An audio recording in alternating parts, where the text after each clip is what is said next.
Los Angeles. Freezing. Hello, everybody. Yes, it's me again, and it is freezing in Los Angeles this morning. It's sunny but freezing. My hands warm on this cup. It is so cold. How are you, everybody? Yes, it was just coming to you once again.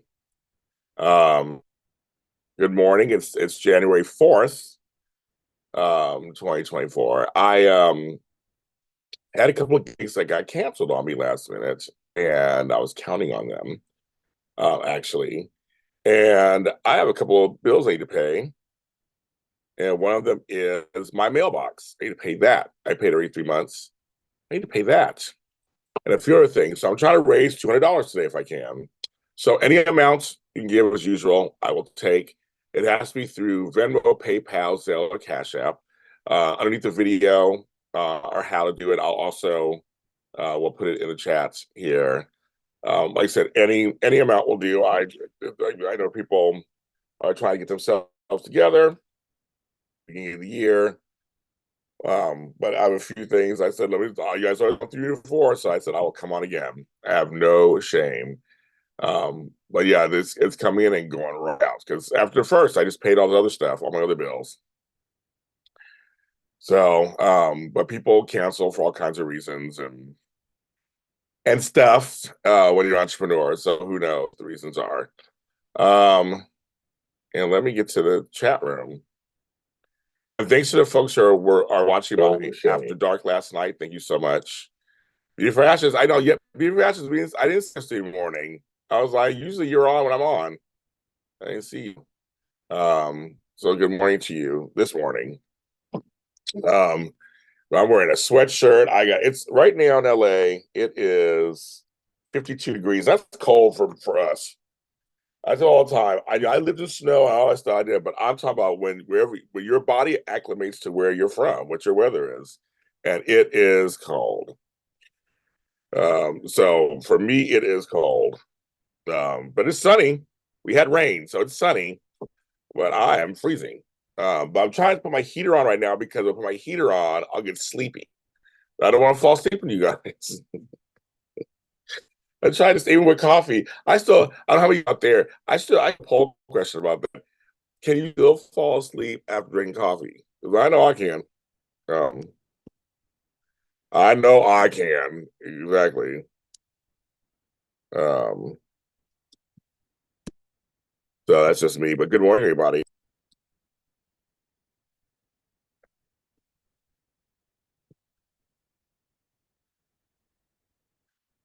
Miss G. Oh my God, Miss G. Am I used to you in the daytime?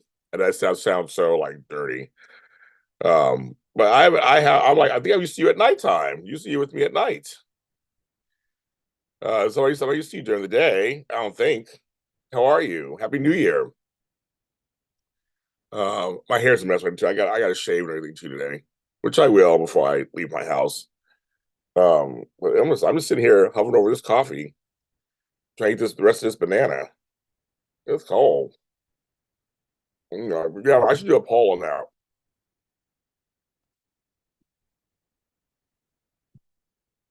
I'm sure Nevada's colder. I'm sure. Like I said, I'm sure places are. It's just, but you know how it is. If you live where it's mostly warm all the time, when it drops a certain temperature, that's cold.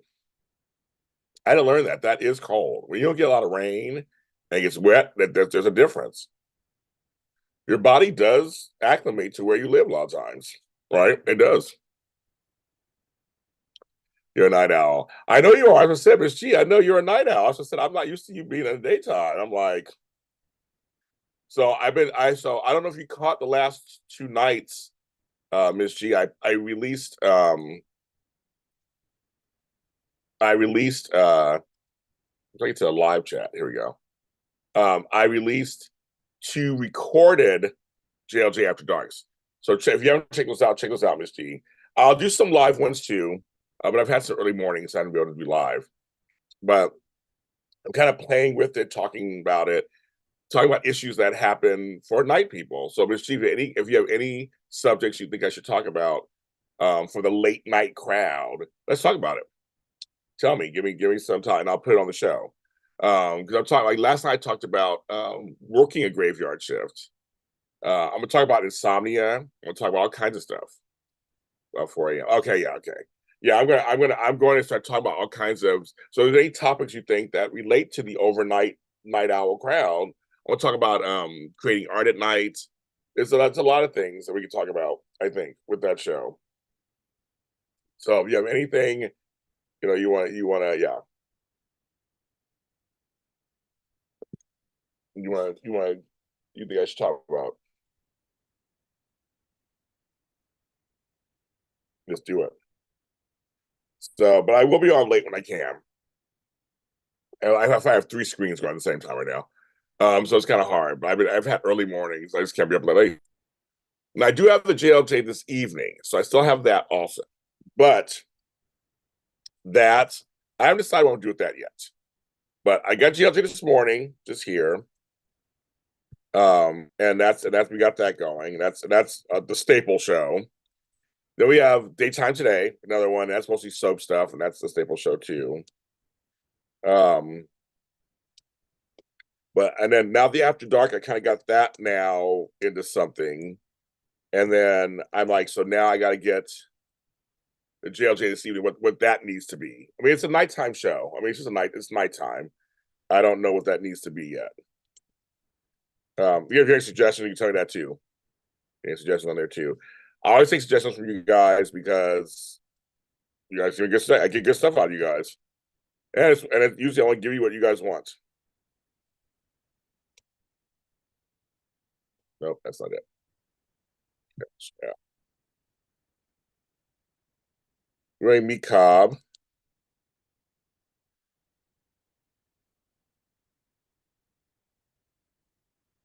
There you go. So I put in there PayPal, Zelle, Venmo, Cash App in the chat. It's also underneath the video. Like I said, any amount is not too small, any amount's not too big. I'm gonna try to raise it this morning so I can go pay my couple of bills. One of them is my mailbox, which you guys, I got somebody gave me an idea about that in the chat room, and it's one of the best ideas I've ever done for my business, actually. So I pay every 3 months. So I want to keep it. I keep it. So I'm going to do that. And I have a couple other bills too, due to uh, COVID's going down, stuff's going around, and my client had to cancel. Clients had to cancel me on the last minute, and so and usually when it's last minute or well, they cancel within the time limit they could cancel. I'm being charged. So it's like because I do have a cancellation fee if it's super last. This is an emergency. People have emergencies that happen all the time, right? But they canceled in time, so I can't charge them, and they're sick. So it's like, oh, they're sick too. Like they said it covers around. Shit, that's good. I mean, people are getting it. Knock on wood, while I have it. Also, strep throat's going around too, so keep that in mind. If your throat feels like knives when you swallow, that's you. Oh, hello, Miss MJ. I'm shocked you're on here. Hi, MJ. Hi, Joy Jensen. Good morning to you. Um, yeah, I don't know. These are my bananas in my teeth. But yeah, any amount we can, we're gonna try to raise $200 this morning so I can go pay my bills. The ones I couldn't, I paid the rest of them already. The big ones already. This is the next set, so I'm trying to do that. I was already doing this morning. We're into the new year. We're into the new year. Now I have to say, so far it's quiet over here, and I'll take it. I mean, I'm taking care. I have a couple of family issues I'm dealing with, but they're not anything like last year this time at all. We are Miss Benita is doing okay. My aunts are all doing okay. Um, we're hanging in there. On that, we're hanging in there. Like to shock everyone. Yes, you do. Yes, you do. I might be coming to Kansas, MJ, soon. Take care of something. That costs money too, so I've got to work on that. But I might have to come there. My sister has issues right now. I'm trying to help my mother with.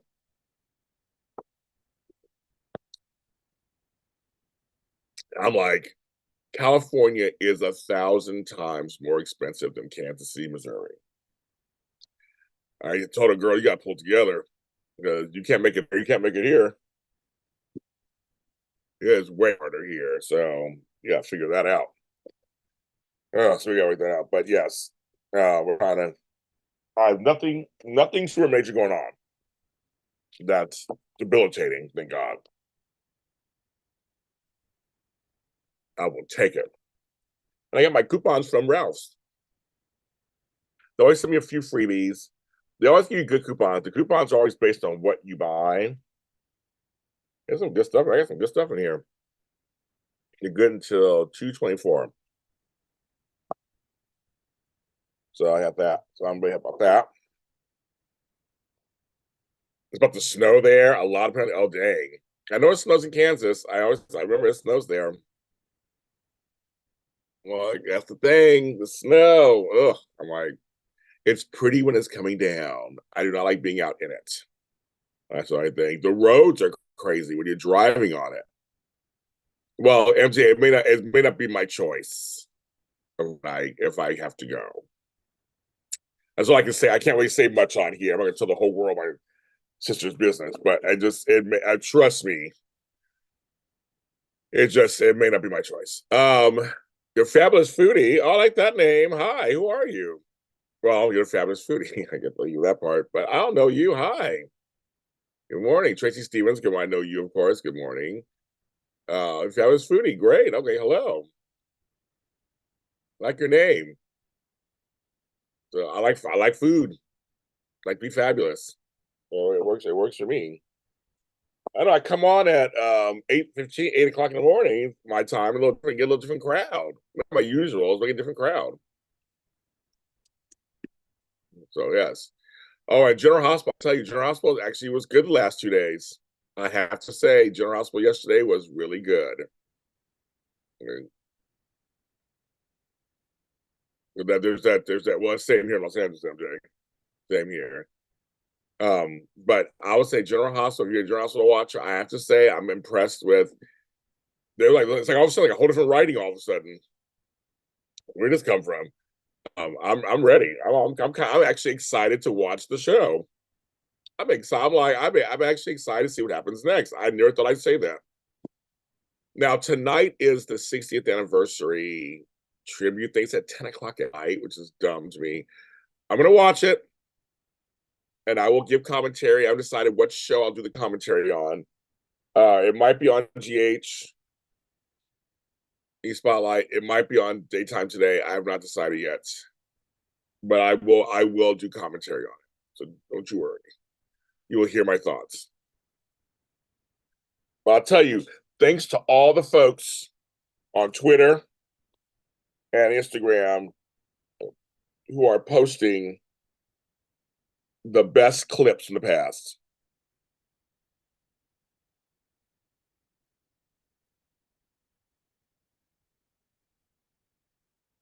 She's like, some of those writers over here. I write.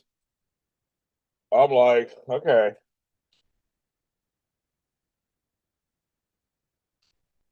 I agree with you, MJ. I agree with you. I'm not even. I'm like, I don't know. So yesterday, um, I didn't see Young and the Restless on my DVR. It was even on yesterday. I mean, I didn't know what's going on.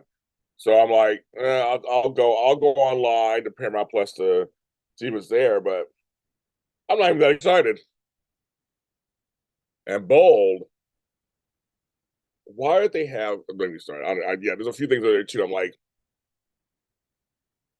and Homeboy just came back just to bring up old memories and leave. That's it. About Emma, and that's it. Just he's on for a minute. And that's it. I mean, I guess you get points for that. You mean it's realism. It's somebody from the past, but he's on for a few days. And that's it. I mean, that's that it. I don't understand. I don't understand at all. And I haven't watched Days in a long time, so I don't know if it's good or bad. I've seen the storyline promos, and nothing's exciting me about Days. I just haven't watched it in a while. I don't even know what's going on over there. Their characters, I don't know who they are. They've aged a few people, and I don't know who they are. I haven't watched so long. And I haven't even felt the wherewithal to watch.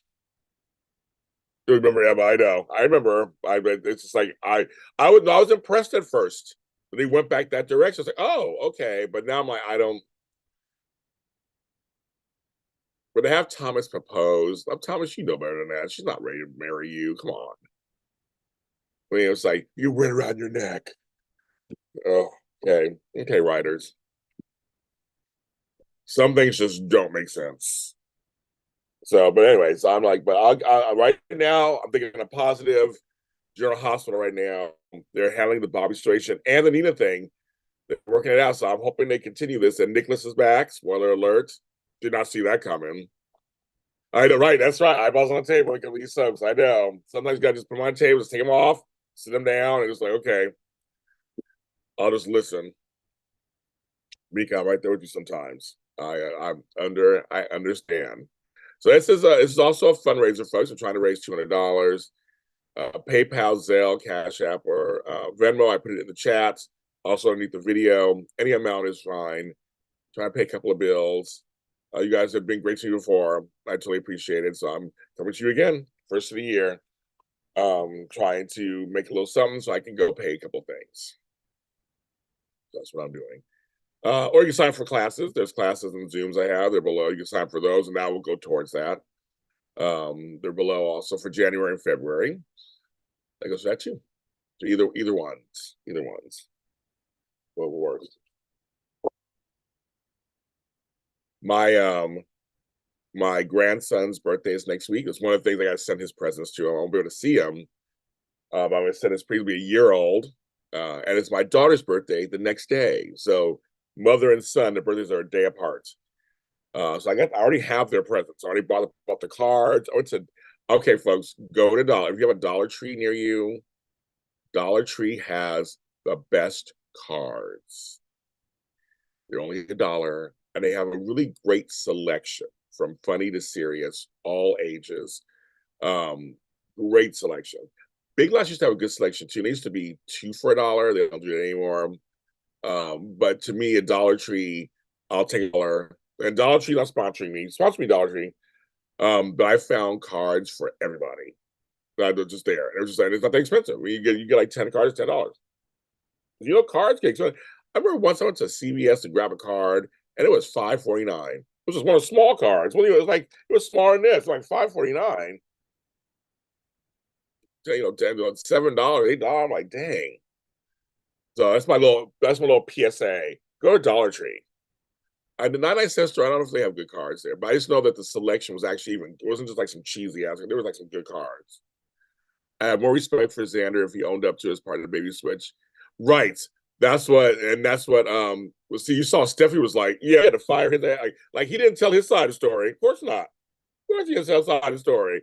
I laughed when Steffi was like, she got a little a puss on her face, like, oh, he did. He's back in Los Angeles. I'm with you, Joy. I know, Tracy. When they went to $1.25, I was like, $1.25? It's a lie. It's all a lie. I mean, missed my stories. That's right. Yes. If you see, I record every day. Me too. Right now, I have my DVR recording every day. But yes, I love it.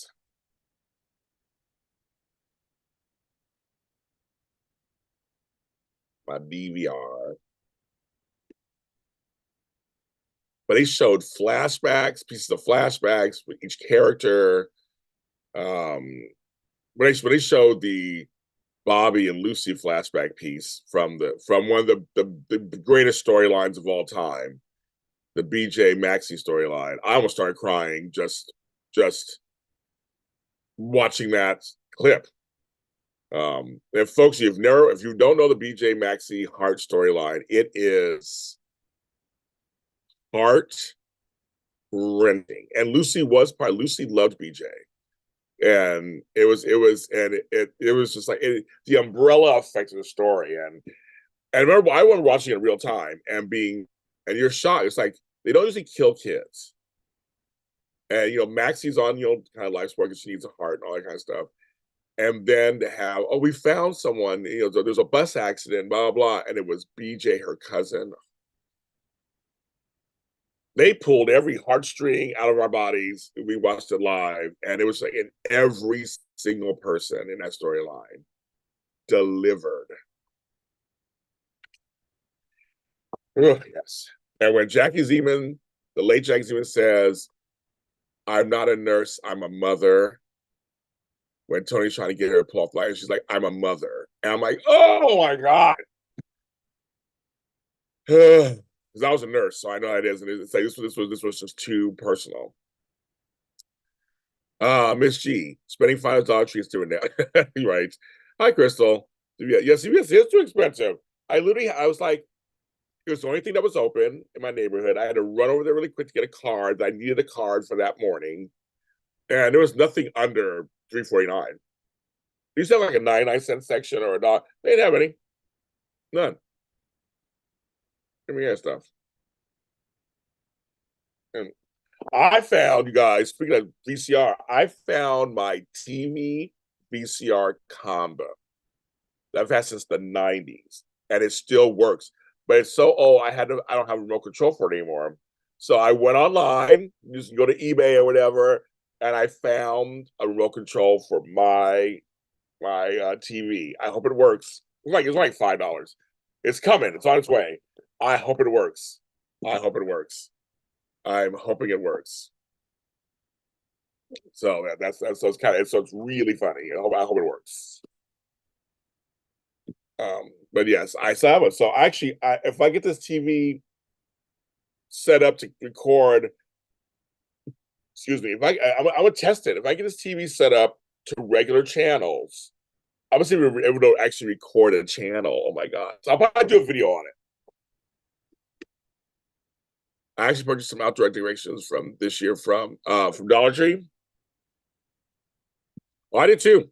Dollar Tree also has the best um yard stuff, like the signs, yard signs, posts and things for outside.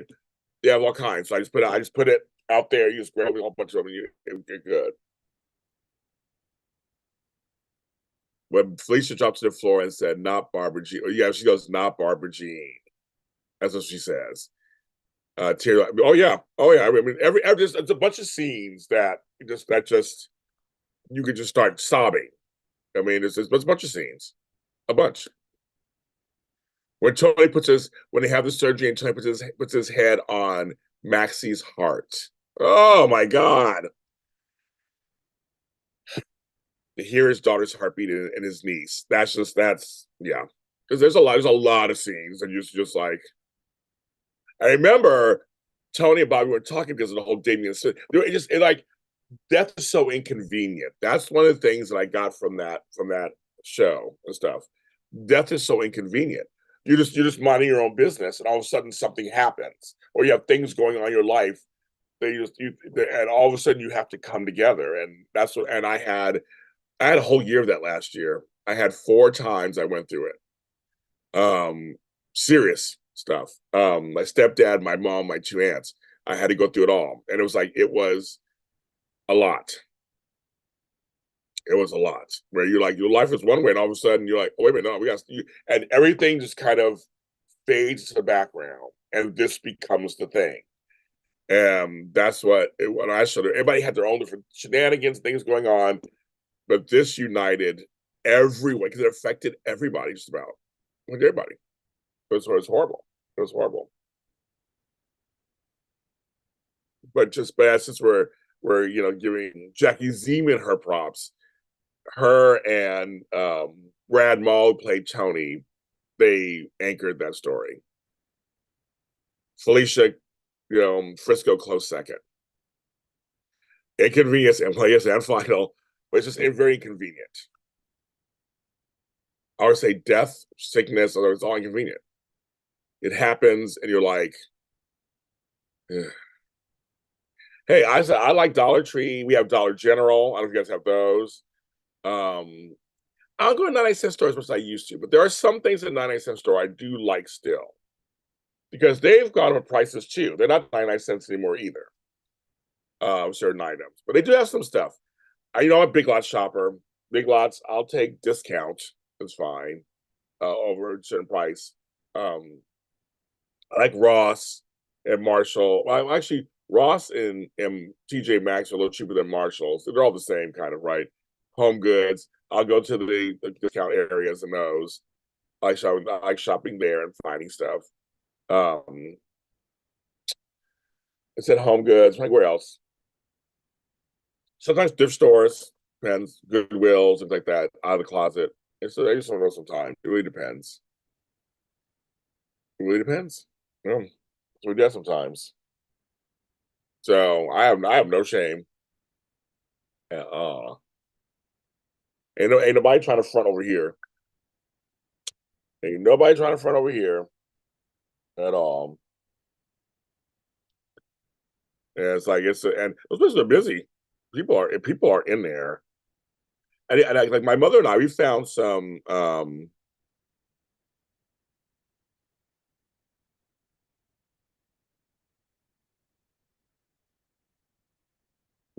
some really great deals in there in some stores. So you just never. We found some hair products at this one Dollar Tree.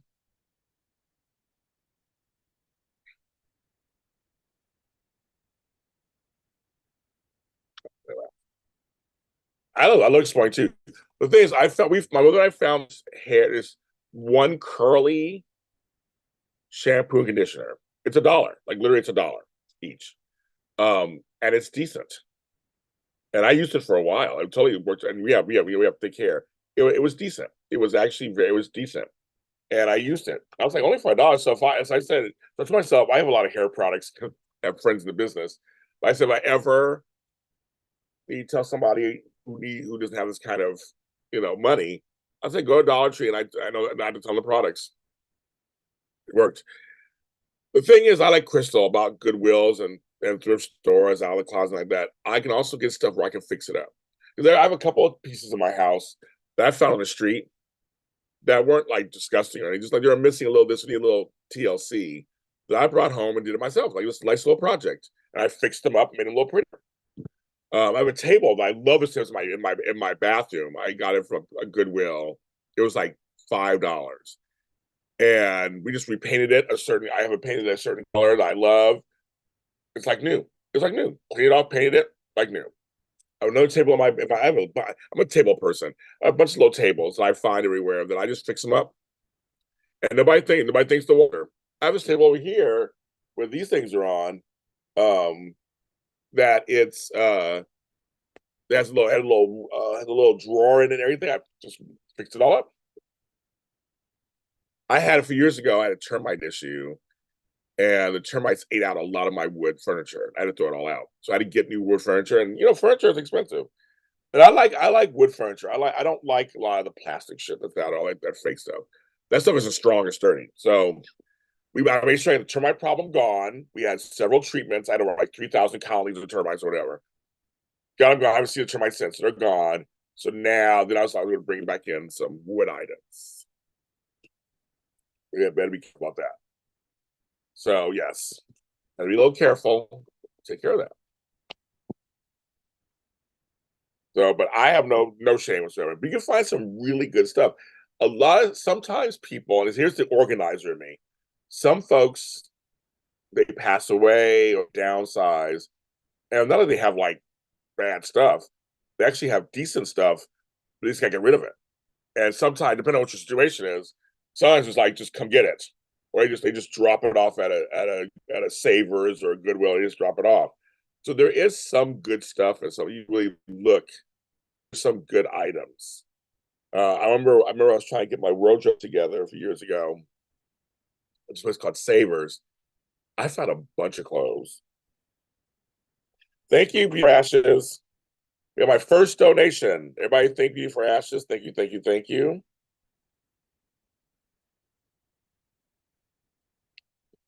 Can't write. I can't write.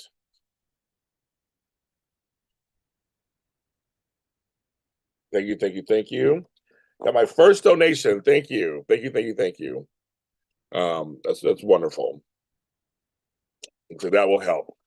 Um, But I found a whole wardrobe in this one corner, and it was like, and I'm a bigger guy, so I found bigger stuff, and it was actually nice stuff. So I just wash it or dry clean it, whatever you want to do, to make sure all the cooties are out or whatever. And then and I had a wardrobe. I mean, I try to tell people all the time, you don't have to watch Dynasty to have an ad. And I'm just kidding. You don't have to little Prince reference. You don't have to go somewhere expensive for stuff. And see, we have a lot of people have a lot of excess. People have a lot. I work in the field. I know they have a lot of stuff. They just want to get rid of it. So go to these places. You never know what you'll find. I find some cute dresses or cute purses. Well, I found several things that I was like, that's here. They got rid of that. You know, the young lady in Virginia bought a vase from Good for $4, so actually over 10 See, there's just some people who just get rid of stuff. There are some folks who don't even know what they have. Either they got it from a grandparent or a parent. They didn't know they're from somebody in family. They don't know what it is. I just want to get rid of this little nicky thing. They get rid of it. I've seen name brands in Goodwills all the time. And at Goodwill, either they don't know what they got, or sometimes they do. Sometimes they'll have expensive stuff behind the counter. A lot of times they don't know what they got either. And whatever price they have is still cheaper than you would get it if you bought it, for real. So I'm just saying, you never know. That's just something I just think um, you never know. Do, do, do, do, do, do.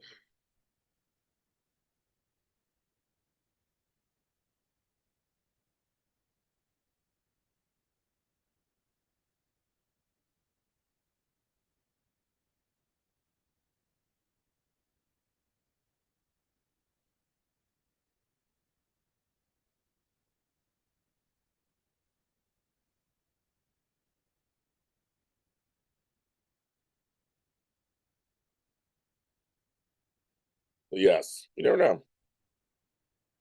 For all time. You never know. So check them out. I'm a discount shopper all the time. And there's actually um upscale thrift stores too. I know that the ones for the church a lot of times, the council, I think it's called council thrift stores. There's a few that are a little more upscale. But they have nice stuff there too. I have no problem. Yeah, books, records, because I see now everybody understand. People are buying vinyl and CDs again and tapes. Spotify doesn't have everything. Apple doesn't have everything. And they're actually, you can go get a bunch of CDs for 25 cents. You have a CD player. CD players aren't expensive anymore. Record players aren't expensive anymore. You can get a little Walkman. Listen to that. They're not expensive. I got a record player over there. It was only like $100. I've seen some for $59, $49, $35. You get what you pay for a little bit, but they're not super expensive. They play your records. So folks are doing that. And so I've been going to Goodwills, looking at records and stuff. I'm trying to, there's some stuff I'm looking for. There's some stuff I'm looking for. So yeah, I'm going there to see what they have. But like books, everything, because books are expensive too. Like, I mean, nowadays the books are 30, $40. When I buy books, I buy books on occasion. I buy books on occasion. And like a new book. My Barbara Streisand book was like, I got it on sale though, because it was originally like 50 something dollars. Now, yes, it's 1,000 pages, it's a lot. She puts everything in there. I got it 30% off. Target's good too sometimes about that. They have things that are like 30, 40% off of the price. Um, but yeah, I like books. Anyway, we started. I had to thin out my books the other day. I was like, I have 20 books. I like books. But yeah, you get books at Goodwills. Like I said, records, tapes. I've been talking about this a lot, but there is a documentary called Cassette. It's either on HBO Max or Apple TV. I can't remember which one it's on. talking about the people are buying cassettes. I've been buying them. I've been going to places and buying them because I have a cassette player. So, well, Chris, that's what it was. They're finding out. Um, Also, I noticed on Spotify they did to my friend Flobo took off his music, and he didn't even tell him why, and he got back on there. But like it's like they do all kind of shenanigans when it comes. But you're right, they have the music. The music's theirs. You're just kind of borrowing it. You're renting it out. Um, unless like on Apple when you get to download it, it's yours from Apple.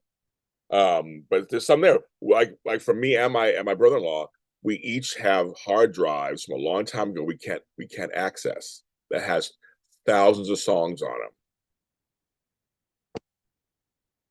I can't access them. I can't access it. So I have an old um iPad that has some of that music on it, so I can play it off of that. But it's like that's the whole thing. It's just all this crazy. Like if you just have the CD, you just pop the CD in and play it. You got the album, just put the album on and play it.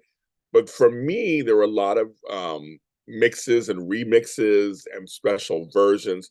I was buying some 45s the other day. Remember 45s, folks? Prince and Bruce Springsteen always put a song not on the album on the back of every single. So there was an A side and a B side. And you think, well, why buy? If I have the album, why would I buy a single? Sometimes the single was different version. Most of the time, there's a song that's on the album. So if you like that artist, I love Prince, I love Springsteen. So you want that song also. So you go buy that. You would go buy that song. It was smart marketing, but a lot of those songs, those B-side songs, aren't anywhere else. They're not on streaming services. Prince, they did the one album, the hits, the B-sides. So some of his B-sides are on there. And now with all these deluxe versions of albums coming out, they're starting to pop up on stuff. But there's a lot of stuff that's still there are a lot of rarities. There's this one song that Annie Lennox, you remember Annie Lennox? She's saying it's not anywhere. It's only on this cassette. Madonna put a song that was only on a cassette. Now I never on a CD. It was only on a cassette. It's not anywhere. It doesn't show up anywhere else. So like if you're a fan and you actually like those songs, or a collector, you gotta buy the physical copy. Like to myself, I'm like, you can't put everything online. You can't. You just can't put everything online. You just can't. You just can't. I mean, we're talking billions of songs. Like you can't get to everything. You can't get to everything. Hi, Miss Crystal. Thank you. Hello, Miss Sherry Calvert. Good morning. You found a floppy disk back in the day. I know floppy disk, and I have zip disks and disk drive. I kept everything. I have everything. It's like right now I have my 8-track player that works. I have my old radio that works. I have a laser disc player that works. I have cassettes player that works. DVD, a CD, DVD, VHS. I have every medium you can think of. And I have all that still works. And I kept them because they're very expensive. You try to buy them now. Like the DVD players are very expensive. But I got floppy disks. I got diskettes.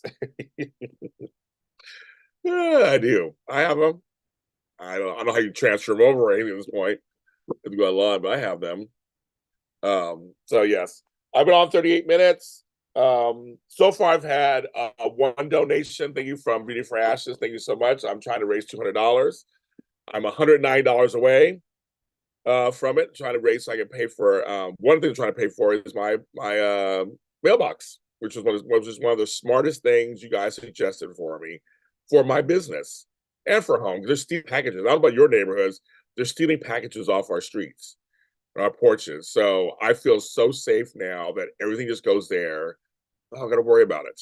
So I'm trying to pay that today. So any amount is no amount's too small, no amount's too big, of course.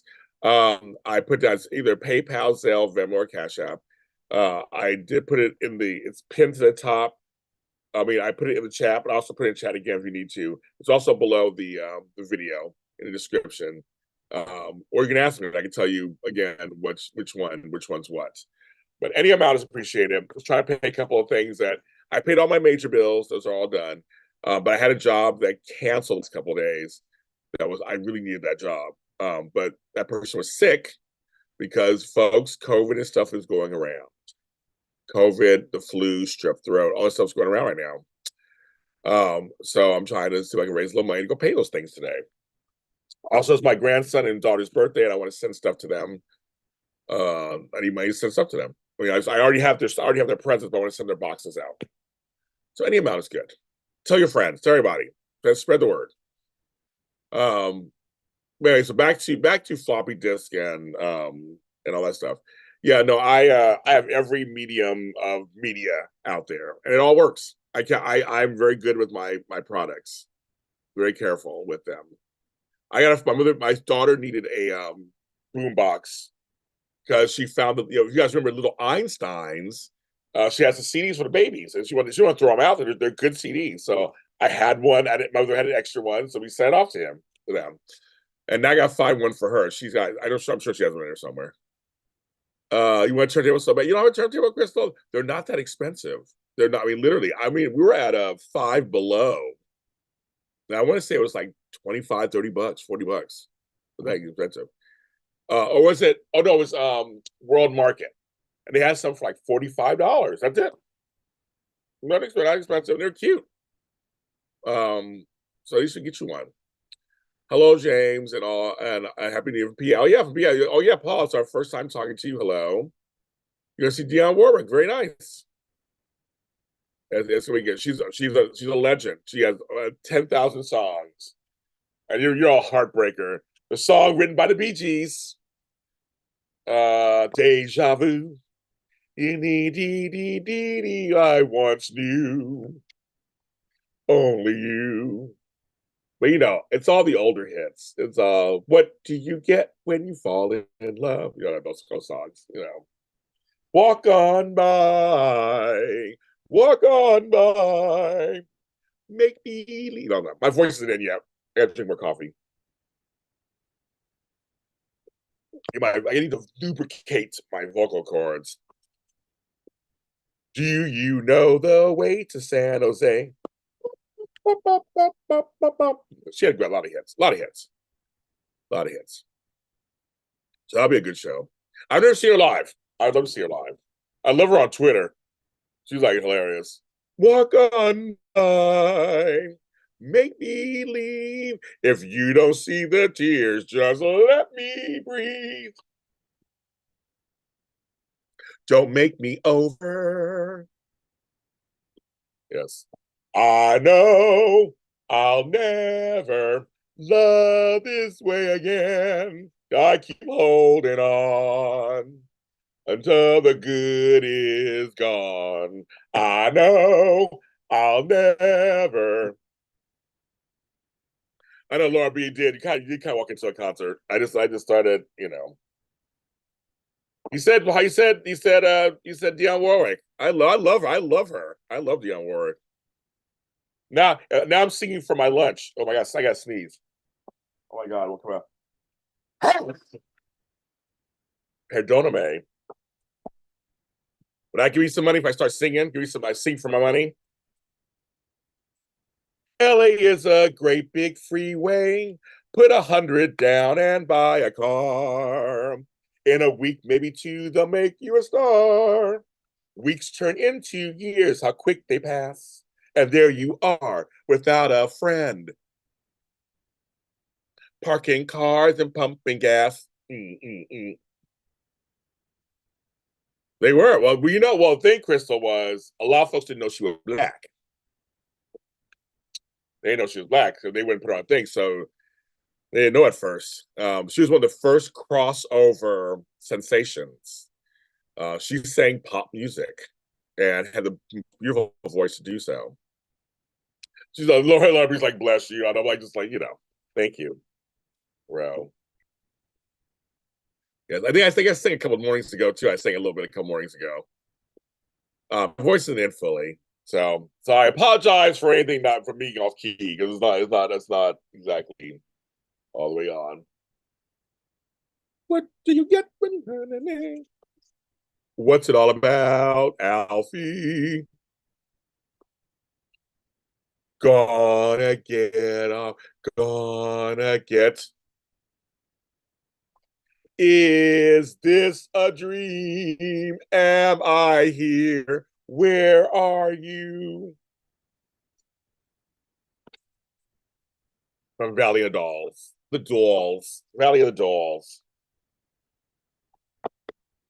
Yes. Back in the day, they did not put it. So remember, there was no social media.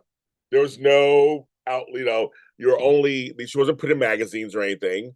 What they did is they released the songs with covers of the 45s with white people on them, and they did it for a lot of black artists, especially for the South. And so in the South and stuff, they just and her voice, like hey, her voice is something a beautiful, beautiful pop voice. And back then it was predominantly white that ran music, so no reason to think otherwise. And it wasn't until she started performing on TV shows, and I think her albums, she was on the cover. That's when that people find that out. But like Madonna, we didn't know Madonna. We thought Madonna was black when she first came out, and her first couple of 12 inches, she was on the cover. It was just like, and it was selling her music in the black section, the R&B section, the dance section. Um, Back when they used to segregate it, where it was like black. And I remember seeing her on, I think it was before American Bandstand. It was Solid Gold, and she turned around, came out to sing Holiday, and she had this pink like wig on. We're like, she white. Well, there you go on Madonna. Because we're like, it's my name Madonna. We're like, okay, black or at least Hispanic, somebody. Um, and but she was a white girl. So neither. So a lot of us always forget we didn't have all this, and the media controlled everything. So like if they didn't put you in a magazine or they didn't put you on TV or whatever, you wouldn't know nothing. They let us know. They let us know what we needed to know. Right? All us older folks know that. We learned when we were there was gossip later in the it was like in the 70s, the whole National Enquirer and all that. But before that, there was not like that. It was just like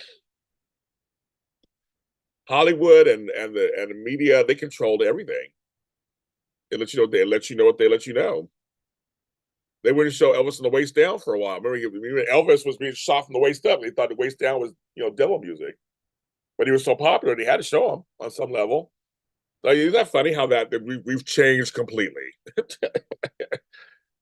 Like things are completely different now than they used to was. Very different. But there were a lot of black artists um, who were on the cover of the 45s, or there'll be a white artist who would cover that same song. We know that too happens. And Dionne Warwick, no, is it Dionne? Yeah, she's fighting with that surprise, surprise chick. Surprise, surprise. I mean, they were totally, she's fighting. Her and that girl, Celia, whatever her name is, they've been fighting for years. So for every Shirley Bassey that comes out and is accepted, there are others that aren't. Just aren't. And those English, they love them some Shirley Bassey. Goldfinger. He's the man with the Midas touch. Because diamonds are forever. Exactly. So yes, Holiday was Madonna was singing total R&B stuff. She had all black folks. Nile Rodgers on them were producing her shit, and Stephen Bray and all them. They were black. They were producing all her music, and that music was dance music. It was R&B music. It was by Latino and black people. That's what it was. So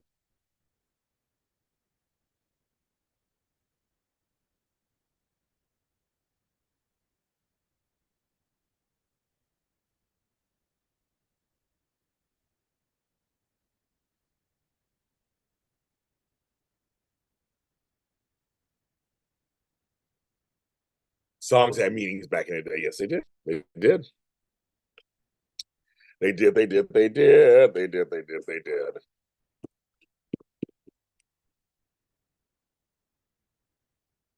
You guys a mini concert.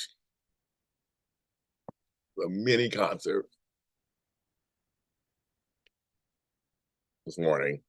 You know, I love singing, but I wish my voices together to do it. It's still a little phlegmy. I'm still trying to wake it up. It's early for me. I've been on almost an hour. Dang.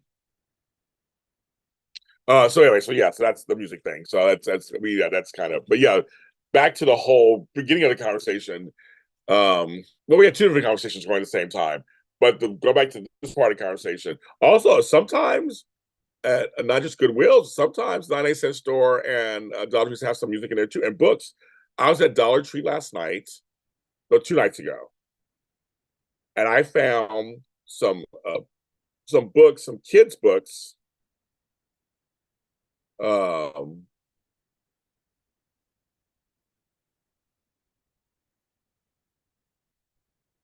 Lorby, I didn't see your I didn't see your I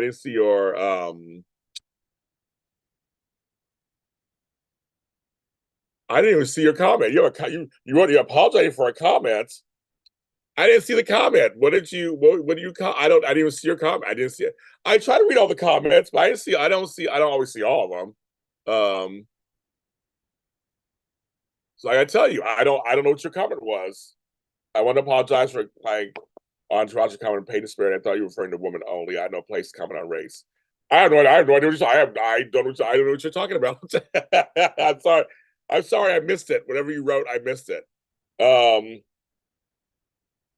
I didn't know. But what I will say, because my buddy Albert Bostic put out a video on TikTok that I didn't agree with. And I commented on his about Taraji. But his thing was a whole different thing. My whole thing is what these ladies are doing, what Taraji P. Henson is doing, Olivia Spencer, Viola Davis, Monique, and all them. They're just trying to tell you, they're trying to tell people the business is set up a certain way. We know that everybody's going to become rich. Like we know that. That's not even the goal. We're here to become another business. The thing is, white performers get paid more. They just do. They just get paid more, and white women get half of that. But then people of color women get half of that. So that's why I love stories like Jessica Chastain, who fought with the producers to make sure Octavia Spencer and her guy, because they had equal billing, get equal pay. We also Everybody understands there are people on a call sheet, and the higher up, the more you get. Obviously, everybody know, we all know that in business. Um, but there are just opportunities not get. I work in the business. I'm telling you, as a black person working in the business, I see it all the time. It's like there's people say, well, there's people who they're higher up. But we get that. We all get that. But there's still pay scales, no matter where you fall into the call sheet. They're still not fair. That's what the strikes were about. The strikes were trying to, and that's I think there was a lot of stuff brought up in those strikes too. I was fighting people all the time about you guys all are just all rich, or why don't you get another job? It's like entertainment is treated like a stepchild. I know I get in trouble saying it all the time, but it's truth. It's treated like it's it's not that important because it's not real in quotes, and that's just dumb. It's like entertainment. Everybody thrives on watching entertainment or consume. You guys all we all consume entertainment, whether it's music or it's just like sports or anything else. Like we consume like these people should get paid at least what they're worth or worth something so they can continue doing it. It's like we all know it's a fickle business. We all know it's up and down. We all get all that. But it's like we're saying, but when the opportunity comes around and you're purposely you know offered something ridiculously low compared to someone else who literally is either the same position as you. Because that happens all the time too. Or you're not even given the opportunity. If you're saying that Viola Davis is the black Meryl Streep, then why isn't she in the same leagues as Meryl Streep? Though Daisy Flower coming in hot. Come on, Daisy Flower coming in hot. So here's the thing about Monique. I know she's controversial, but there's some things. I know it's controversial. Um, But okay, so okay, here's just two things that for me, I guess, and I will fully admit this. I will never, sorry folks, I just won't. I will never fight with black women online. A lot of black men either, but black women online, I just won't. I'm not going to disparage black women. Black women get it enough. They don't need me to do it. I come from the old school of let the white folks let them fight, whatever. They don't need to see us fight. I'm completely just like, I'm old school. I don't want to do that. It's number one. That's just me, number one. Number two, um, Monique isn't perfect, not by any means. However, there are a lot of things she said that made sense and that are true. And it did and she paid the price. She just paid the price for it. Sometimes you gotta do it. Sometimes you gotta stand out. Trust me, the person who speaks his mind in public, and I've gotten attacked over the years. I mean, majorly attacked over the years. I know what it feels like. There are some folks who don't agree with me. I think I'm full of shit or whatever, and that's fine. And there are others who do agree with me. I just feel like there's truth in everything that's being spoken. And and there are things that even I didn't know that I'm finding out that I'm like, what? I was like, yeah, like Chris was saying, all the actors in Black Panther, and that movie was over $1 billion. They didn't get paid out that shit. They don't get offered cuts of a movie, back ends and things like that. But we also, too, as Black actors and Black folks in business, have to learn some of these practices too, and go and ask for it. I want this. I want that. I want this. I'll take a cut in the pay if I get this. Like, we gotta learn it. We gotta learn that stuff. We have to learn that stuff. We do. We have to learn that stuff. So I know that for a lot of people, Monique is controversial. I try to get it. Daisy Flower, not the only person who feels that way. Not the only person. But like Crystal, like you said, I'm with you, Crystal. You have to speak out. You gotta say something. And I think sometimes delivery you're right. Sometimes it's delivery. It's delivery. That can turn people off. There are folks who like Whoopi Goldberg. I'm a huge Whoopi Goldberg fan. I don't agree with everything she says. A lot of things she says, I do agree with. I'm like, yo, Sunny Hostin on The View, don't agree with everything she says. But it's something she says when she gets to the law stuff, she's speaking with the law. I'm like, I agree with that. But I know a lot of folks that they're not fans. They're not fans of certain people because they speak out and they say stuff. And I think it's they'll say, well, you don't put enough butts in the seats. So you don't do enough this, you don't do enough that. I'm like, yes, some things are based on that. But then you gotta look at it and go, okay, well, if she can't get this amount of seats, but if she can get this amount of seats in the chairs, are you paying her truly worth that? That's the question. Because if a white performer or a male performer is the same level as that, they get paid that, you get paid even less, then there's something wrong. I think that's what we're talking about. Why I didn't realize that school cafeteria people and bus drivers in Los Angeles were even getting paid enough money for have benefits. They were getting paid less than $20,000 a year. What? In Los Angeles? And they're dealing with our bratty children every day, feeding them, driving them around. They don't get paid any of that. What? They went on strike here in LA, and they got their raises. It's like, I mean, I get it. I'm like, well, I had no idea. I'm like, what? I had no idea. But I will, married to my default, will support Black actors, women and men, and especially women, Black women, when they speak out. Because there is truth in what they're saying. There's something in there what they're saying. It's well, no, she said, and see, I know this for a fact, Daisy Flower, because I know this for a fact myself. Like, there's certain things that they want you to pay on. They want things that they're not gonna pay for you. It's like a great deal, but there's certain things that they won't. They only do so much. The rest comes out of your pocket. And I understand what she was saying. I do understand what she was saying. Part of it is like, I did my job, I did the basics, and now you want me to do more, to promote this film. Now, again, you could say she didn't do her job or she didn't. I think that, but there's a bigger picture to that. and I don't think she should be penalized for it. She promoted the film was a hit. She promoted the film. She got Oscar nomination. Everything she won it. I mean, she did her job. To me, she did her job. So that's just. I know Whoopi Goldberg and I disagree with this. Also, that's where we disagree. So I mean, it's fine. You know, you don't have to obviously agree on this. But I feel like there's and Sharon Stone with somebody too. I think it was Monique's delivery people didn't like. I'm not saying you didn't flower, you have your feelings, but I think a lot of people just didn't like her delivery. They didn't like her delivery because she was talking about major people in this business and they didn't like it. And I said, we need to shut her down. Because you can disagree with her and that's fine. But they went after her. And I think there's something, there.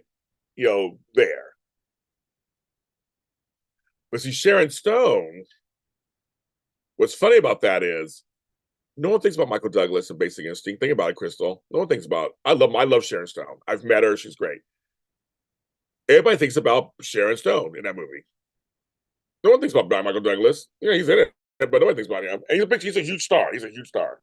Like you say, he was on brand. I love that movie. I love Sharon Stone. I love her in Casino. I love her in Sliver. I'm a Sharon Stone fan, so you won't. So I won't be. I'll give full disclosure. I'm a fan of hers. I think she's a great actress, actually. But what she was talking about, I don't see it as complaining. And that's why what's funny, what's really funny to me in this chat, it's women. You guys are going against women, and openly that part is what's interesting to me because there's always that whole thing that women can't support women. Women don't support women. Women don't do this. And I'm always like, well, no, there are women who can support women, and that's a generalization. You shouldn't say that. That's like saying all black people support each other. But then what I'm seeing, there are women in here, even just like, but no one. Sharon Stone showed her pussy. She should have got more money for that. That scene made the movie. It's like she should have got money. Michael Douglas would have got he would have got whatever amount he was going to get anyway. That's Michael Douglas. Oh, actually, Crystal, Daisy Flower agrees with me. Okay. I mean, Daisy, we agree on this. Okay, yes. She should have got it. But the thing is, moving forward, she had a hit movie. Then she had another hit movie. And then I'm saying I don't see this complaining. I wasn't complaining. She was just telling people what happened. So I know our adjectives are different. She was talking about it, but she never still got the money she was deserving later. That's even the bigger problem. She's now proven she's box office hit. She had another hit with Sliver, box office hit. Like they show she can actually bring the money in, bring the seats, as they say, bring butts in the seats. And she's still not getting paid what she's worth. That's the big picture problem. Forget Basic Instinct and all that, but just say since then she actually had big hit movies. Now Demi Moore got paid stuff. What she did was it G.I. Jane or Striptease, or she got paid $1 million.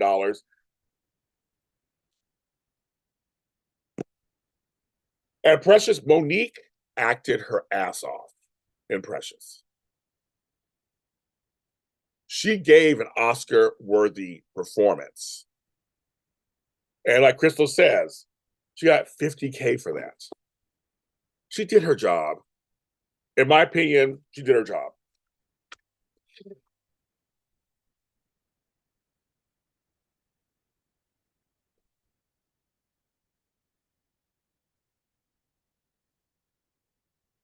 But see, I don't think Monique's point was that Monique knew she was new at movies. But Monique was talking about that part too, which also about the Netflix thing that was going on with her. Monique's been a comedian for years, for decades.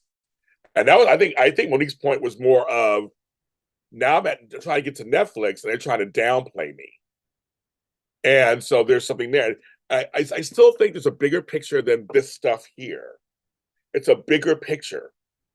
It's inequality, period. I see it down to me and Tony. Tony Moore and I have inequality in the hosting world. It comes down to us. It trickles down to anybody who's not white and straight. And you can not like that actress. Totally get it. You're not a Monique fan. There are folks who aren't Madonna fans. There are folks who aren't certain. I mean, I know folks who don't like Rihanna. I know folks who don't like Beyonce. I mean, I totally get it. And your points could be valid. I mean, you could be like, ugh, whatever. Like, yes, Beyonce's not the greatest actress. Sorry, but that's your own. That's everybody has their opinions. Everybody's right to have their own opinions about that stuff. But I'm talking. To me, there's a bigger picture because there are people who are new in movies who get, this happens, get all the press and all the trappings and everything that Hollywood has to offer. They decide they tried to make Ryan Reynolds leading man for years, and put him in every A-list movie and tried. Movies were flopping left and right.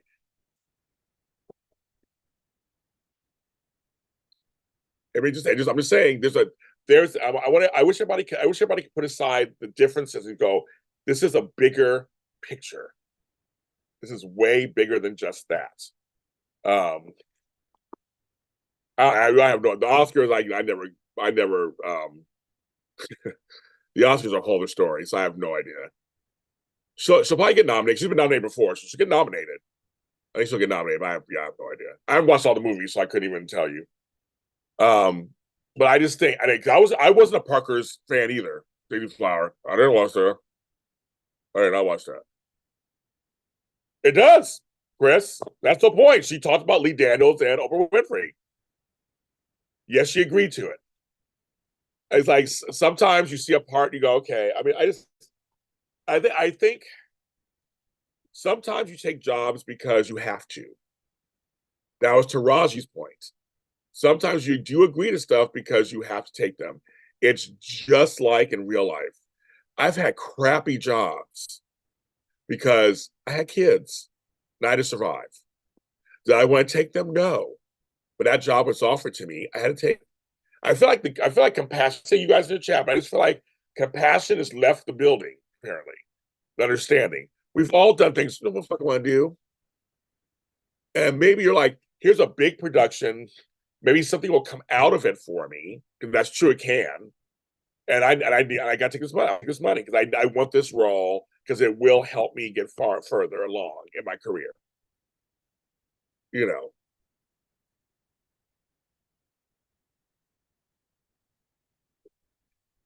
but her whole point was I don't think Nicole, the wrong person. I don't I don't think Monique's from things I saw. Her point was about even about the pay. It was about the Netflix pay. It was about her duties, like Jason Finer talked about earlier. It was about her duties and promotion of the film.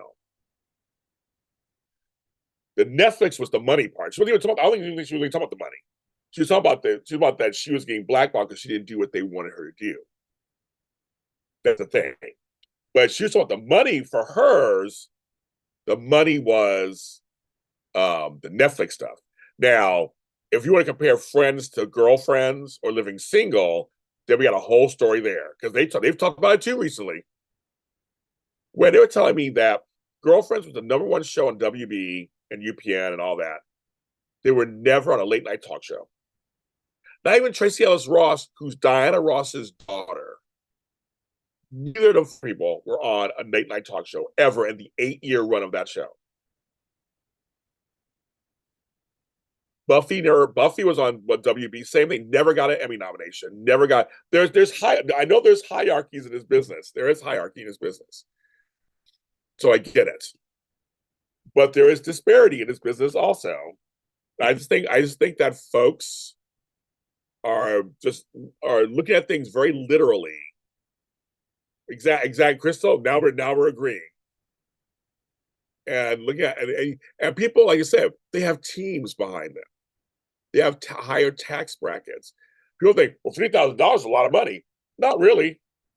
Like my house here, my house is like worth $1 million. I'm not gonna sell it, so I won't even see the $1 million. But after taxes and everything paid out and insurance and everything, I'll probably see 300,000. That's not a lot. That's not a lot of money either. That can go. I sold a house in Pittsburgh, and I had that money for like 4 months after I started paying things and putting some away and just I only had it for like 4 months. That's not a lot of money. $3,000 is not a lot of money. It seems like a lot of money, but it's not a lot of money. especially if you are paying out expenses.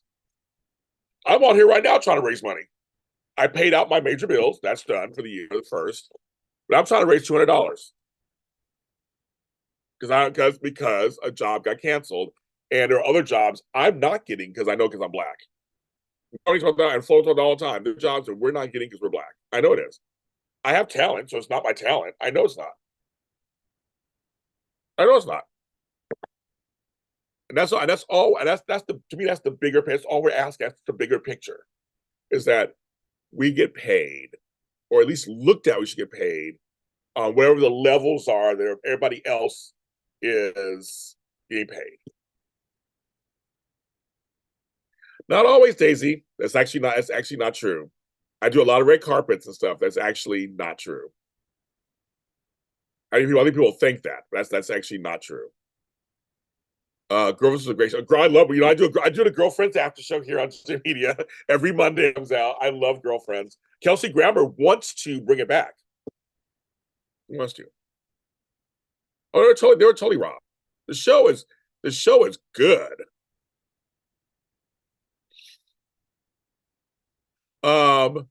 Chris, so and the things that I've heard, yes, they did try, and they were turned down. Back then, it was a very different time.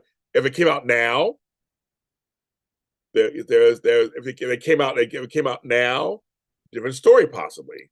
But in some of those cases, straight them did say, they did try. And because it was Kelsey Grammer, well, not for Living Single, for Girlfriends, you would think they would, IDC, you would think they would actually. I'm trying to raise money, so for some couple of bills. That's what I'm doing today, DC. PayPal, Zelle, Venmo, and CashAPP. I'm trying to raise some money. But they actually did try and got turned down. But think about it. All those black shows had nobody on there. I think the only folks that did late night were a couple of folks from Living Color.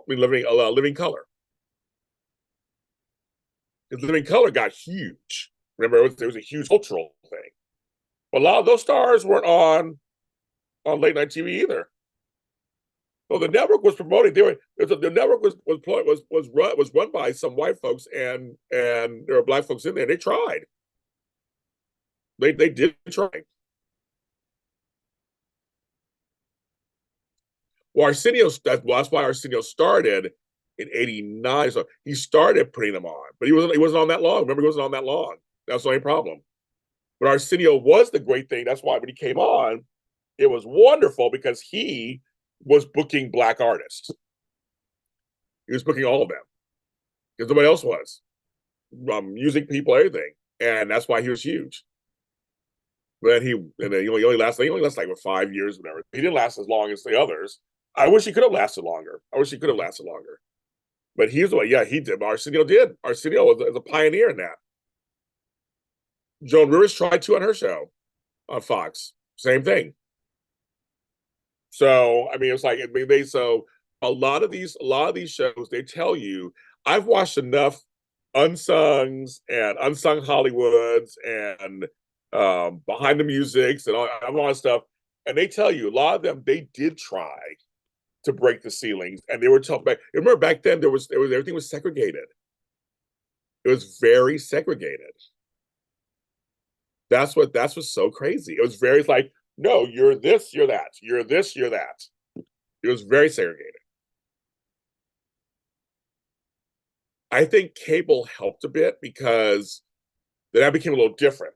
I said like today, with all the streaming services and the networks, now the folks from Girlfriends would be on late night TV.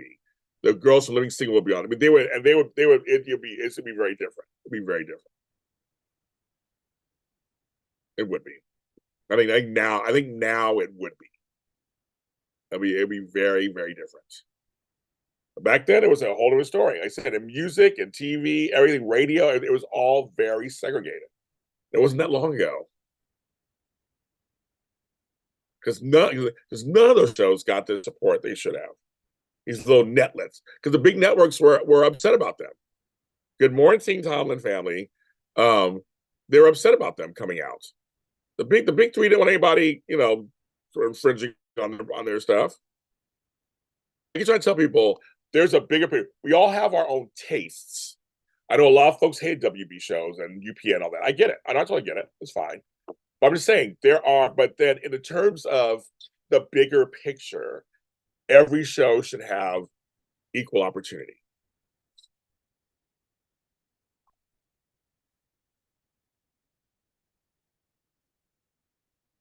Right? I say on the lack of and stuff. I want to send a Frank. It's okay. Very good. You should write. You should write how you feel. I mean, I would never tell anybody not to write how they feel. You should.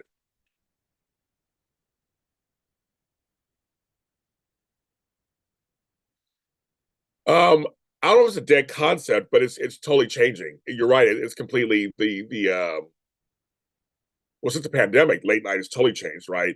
It's starting to really change. It's starting to change and morph into something else. I agree with you. I agree with you on that.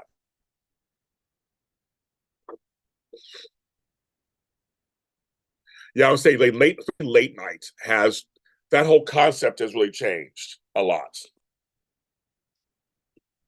That's not well, as you know, you build on the backs of black people, get the audience, and then you just obviously you drop them. There's nothing. There's no. I've seen stories, and I've seen it happen. I mean, CW became very white. It just did. It just did. I mean, I'm not making it. I can't. I'm not making it up or trying to start nothing. It's the truth. But I was saying WB and UPN, whether they're black or white or whatever, a lot of those shows were not as well respected in the business. And I think much of that was because they were on these little netlets. They were trying to cut into the business of the major ones.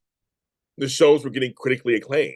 Many of them were, like I said, like a Buffy and things like that, because they already had to deal with syndication. So you had like a Star Trek Next Generation was very critically acclaimed like that. But and and a Xena and and all those. But then you had these little netlets coming up, and that's what they try and do.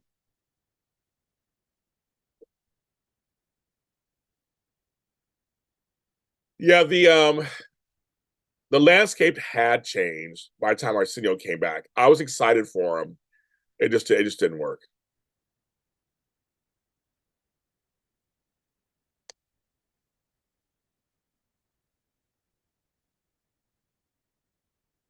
Oh, I said your name. I said your name earlier. I said your name earlier about Albert.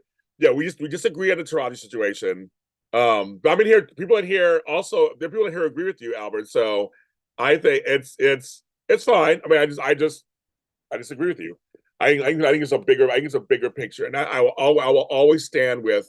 There's a bigger picture, whether you like someone's acting or not, or feel about them. I work in the business, and there's a bigger picture, and there are certain artists I don't like or care about or watch or whatever, but I want everyone to have equal treatment at whatever levels that means. There are many levels in Hollywood, and if one person is the same level as that person, but they're getting much more stuff than that person, they're any more talented or any more, there's something wrong. And if it's based on skin color and gender, there's something wrong. It's a way I live it. Trust me, Tony Moore and I do not get as many opportunities as our white counterparts, and we still have to fight for everything that we get. And we both are good at what we do. I will stand by. I will put my hosting skills up against anybody else's. And I know Tony would too. And we do have audiences, so it's like we're not like some upstarts just started. I knew when I first came in, I had to work it up and kind of and make my way up the business. Of course, I put my dues in and did all that. I did all that. And if 9 years later, 17 years later, I can't get the same respect as my white counterparts who just started after me, who started only a few years ago, there's something wrong. If I was not a good host, totally get it. If I was horrible, everybody's like, oh, James is not good, then I would accept that. I would totally accept that.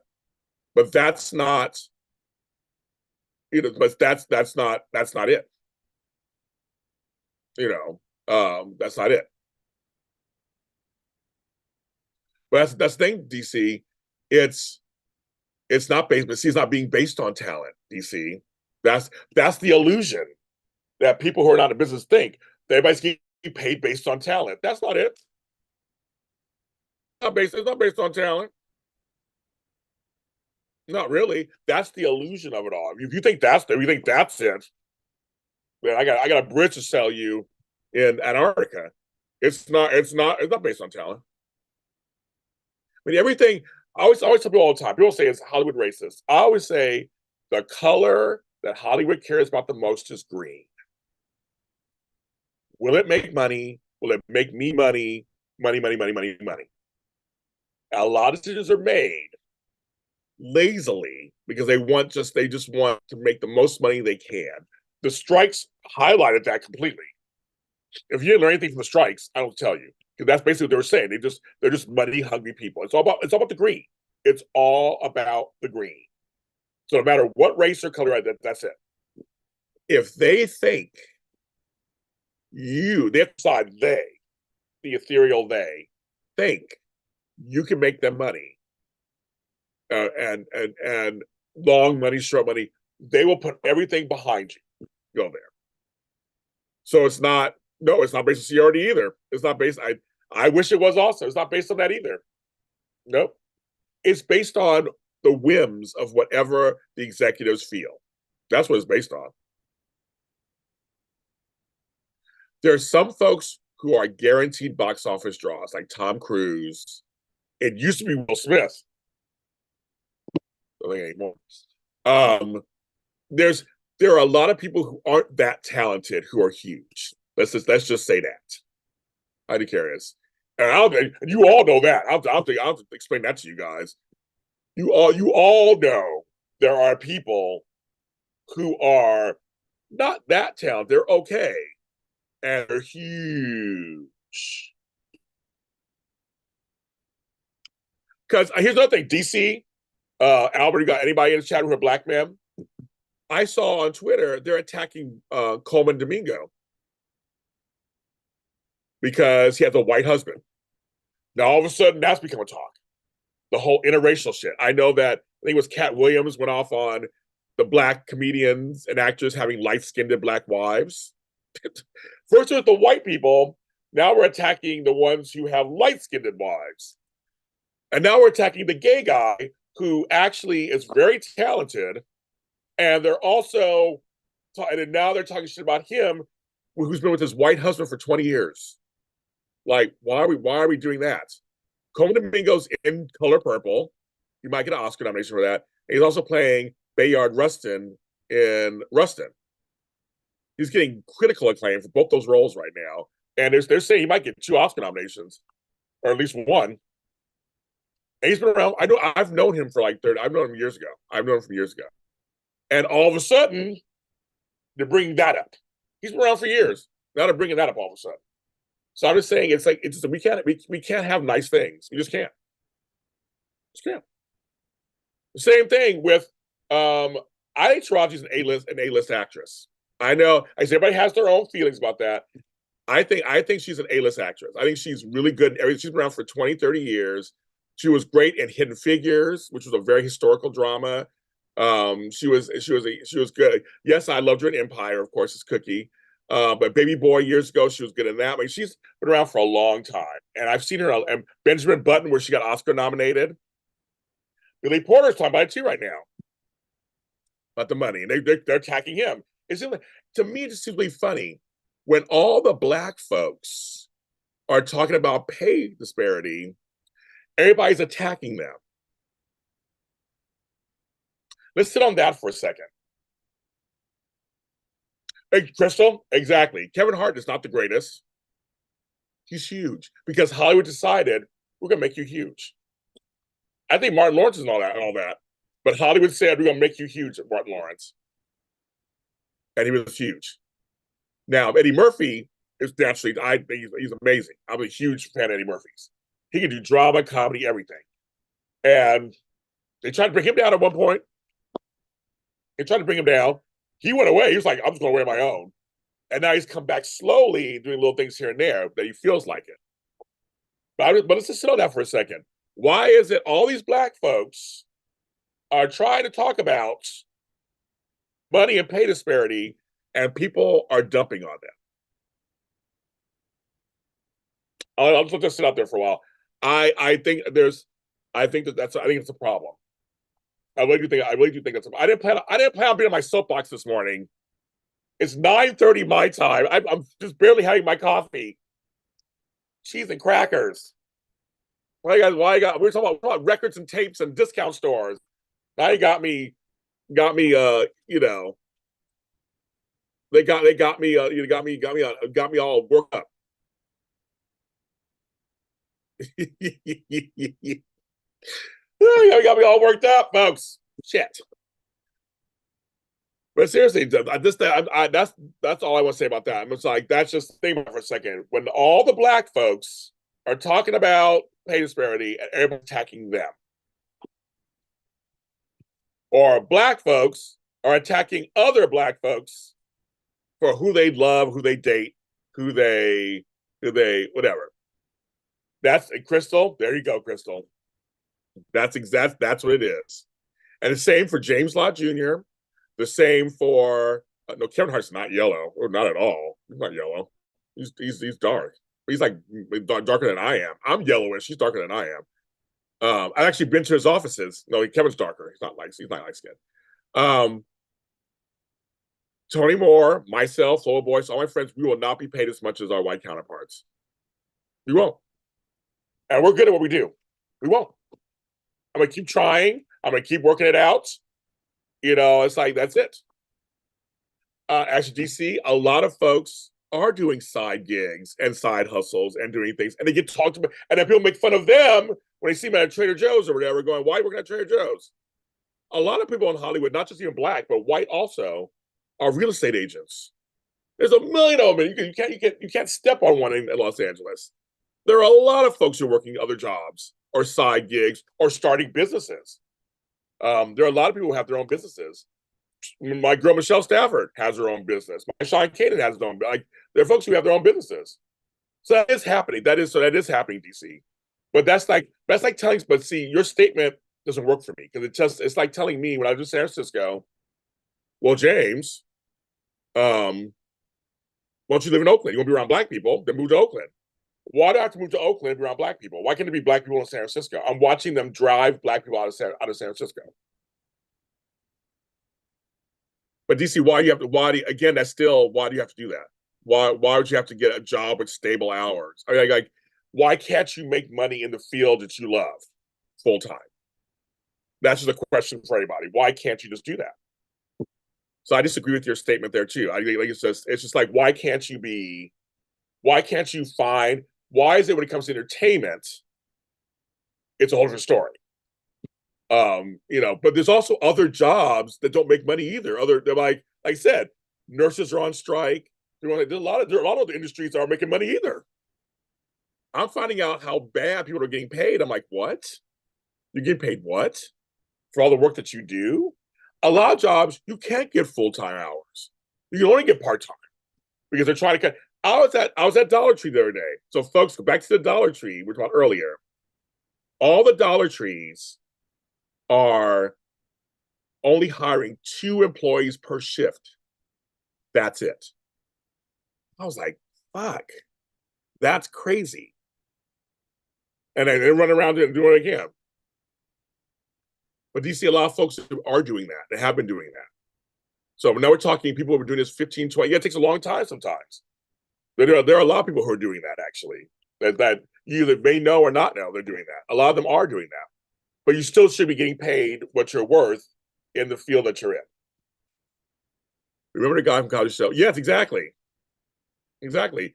Was yeah, the guy from the Cosby Show, same thing. He was made fun of. He was working out, I think he was working at Trader Joe's.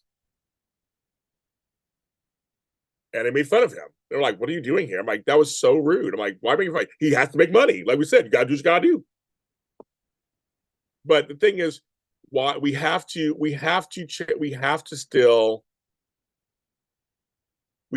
still fight. That's why there's the strikes that happen for so long. You still have to make an effort. If no one fights within the system, we still be in slavery. Every black person sitting in this chat who has the luxury to pass judgment on stuff, we'd all be enslaved if someone didn't fight the system. If I hadn't protested 30 years ago, there would be a lot of gay rights that would not be happening right now. There's and it's just like they're like, and so when I see something like Albert saying sometimes you're not just as good and always playing the race card is lazy, that statement to me, it's a different. I can tell we're a different generation of some sort because I just feel like that doesn't even happen. That's not even happening. Maybe one or two people are doing that. It's not even happening. It's not even happening. I mean, it's like that's what white folks say to us. Why are you always being the victim? Blah blah. Like, no, we're not acting like we're the victim. We're trying to bring attention to this to change it. We're called we're victimizing ourselves or we're doing this. I'm like, I just don't. I don't have any. I don't. There's so much going on behind the scenes that a lot of people just do not know. I know folks think I'm crazy when I say they took out Michael Jackson, they took out Prince, they took out. They're taking the industry is taking out people who are speaking the truth. And I don't become this conspiracy theorist, but there's certain things that I fully believe. When Michael Jackson got way too big, he got way too big. Got to cut him down. Got to cut him down somehow. Now, yes, there are some things he did that weren't helping his case, but it's like seriously, it's like they taking up Prince for speaking too much about all kinds of stuff about pay and owning your masters. Taylor Swift better watch out because she's a woman, and they're gonna start taking her down. All her Taylor's versions, they're already trying to stop people from doing that in the future. She's already grandmothered in, so she's fine. But they don't like that. Her Taylor's versions are outselling her regular versions. So she got to watch out. She has to watch out. Sometimes, that's the thing, DC. Sometimes it's about what you just love what you do. This is the business part, right? Sometimes you have to feel like it's your calling. So you try like why am I in this business? Why am I in this business then? Because I lived a regular life for 40 years and I hated it. And now I'm in this business for the last 15. But there's many good parts to it. There are many parts of it that's wonderful. The actual work is great. That's what they're all saying. They enjoy the work. They enjoy the camaraderie. There's a lot of friendships. There's a lot, we enjoy. I love talking to you guys. I love being able to do this. I love talking to you guys. However, there's all this business side of things, and we shouldn't just let them just have it. We should try to change with it. That's kind of my thought about this. Like we got to change within it. Oh, it totally sucks. I always say this business is not for the faint at heart.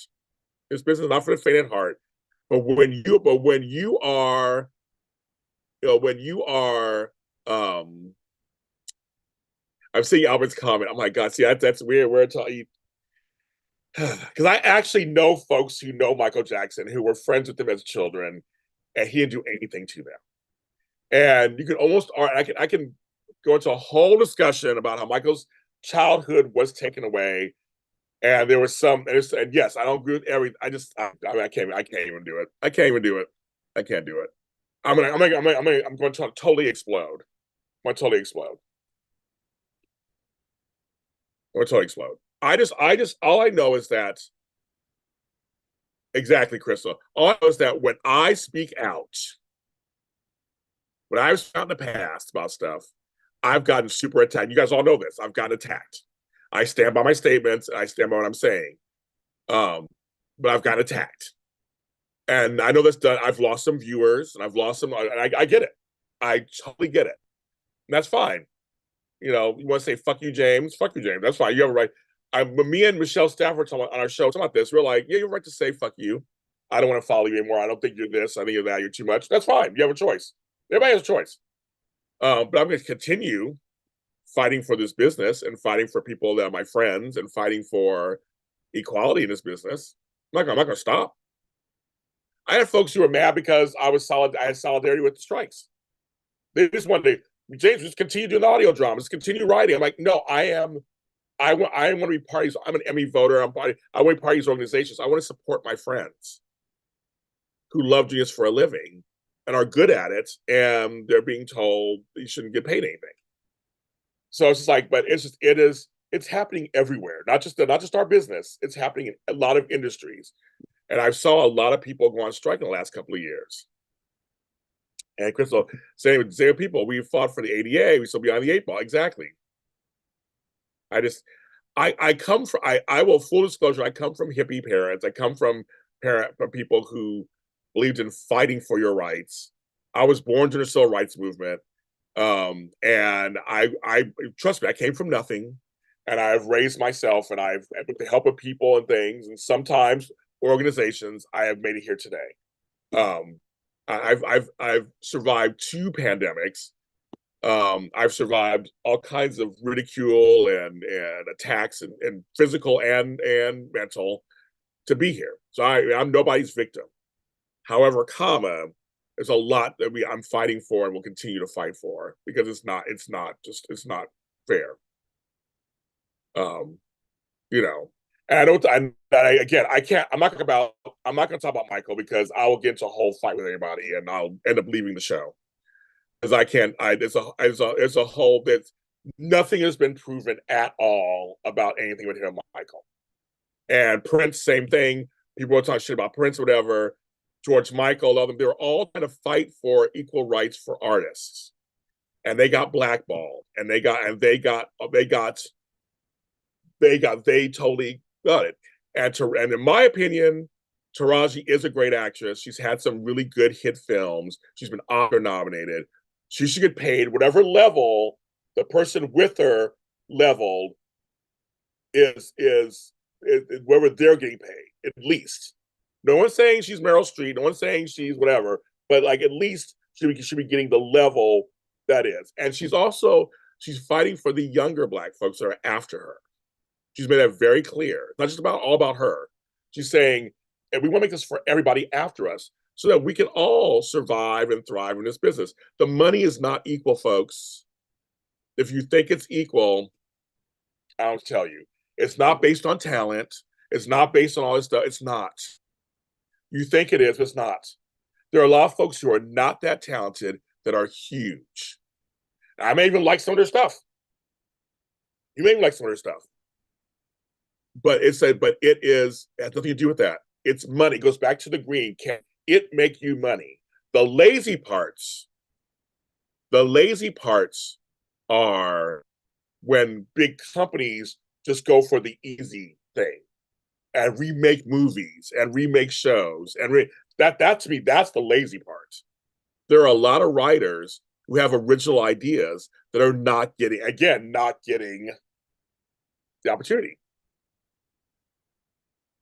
You know, I can't talk about Whitney Houston either. I can get hard on that too. I can't even. They took her out too. I can't even get to that either. There's certain things I'm not willing to talk about because I will get worked up and it's not going to be fun. I'm not going to do it. And again, another talent snuffed out too early. I because I've been in pieces of this business, I just know things behind the scenes. I do. I know things behind it. I just know stuff. There's stuff I wish I didn't know, but I just know. And it's not all what you think. And it's so I was saying the soap world. I know all stuff in the soap world. It's not what you think. You know. I think when it comes to Monique in terms of the comedy world, yes. I think so.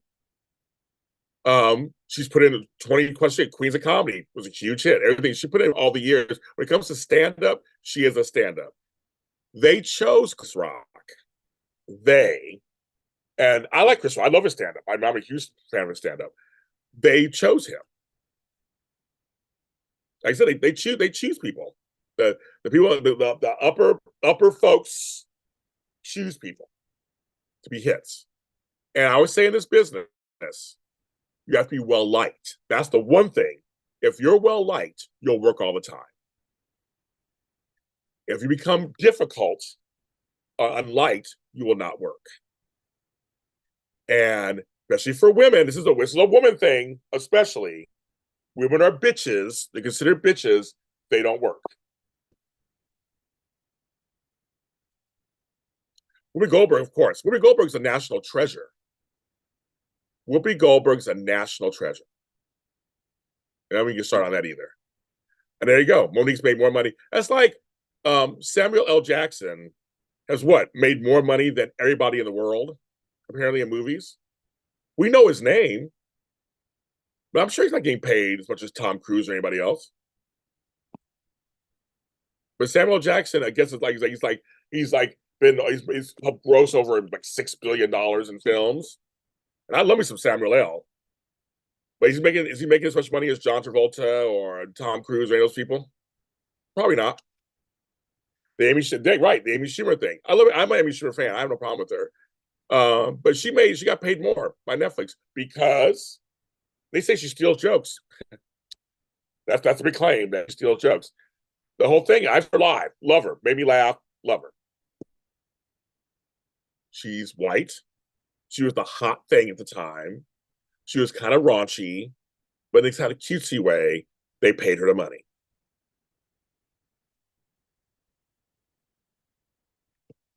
And I see nobody's brought up Dave Chappelle in here. No one's brought up that name in here, I see so far. And that's the one thing that, Albert, I will agree with you on, is that the first part of your statement, Monique was considered difficult, and so that changed everything. And some folks did call her out, and she responded. So it was like she hid in a corner. She responded and gave her a reason. So she did promote her movie. She did what she was supposed to do up to a certain point. Yeah, Jerry Rice, he's great too, but he's not a famous name either. Um, yeah, I actually saw the Monique Roseanne podcast. I actually saw it, the episode. Roseanne, and trust me, I used to love Roseanne. She's a little nutty right now. I don't know what's going on with her, but I used to be a huge Roseanne. But let me go back to the thing of, if you are well, you will get hired, and people will hire you all the time. The Rock works all the time. Kevin Hart works all the time. There are certain actors you'll see on everything, because if you come in, do your job like they ask you to do, blah blah, you're good. But if you do anything outside of that, you don't get hired. That is very so. Albert's right. There's something in that part. He's right. If they think you're difficult and you didn't do your job, they will not hire you again. That is very true. I go back and forth to Roseanne. She says some crazy shit. I'm a fan of old Roseanne. I'm a fan of old Roseanne. I am. The new Roseanne, I'm not a fan of. But the older Roseanne, I am a fan of. I mean, her show was brilliant. Her stand-up was brilliant back in the day. I just can't. I'm not a Trump. So I don't. I'm not a Republican. I'm not a Trump supporter. I just can't. I can't do it. I can't do it. Yeah, but what is difficult?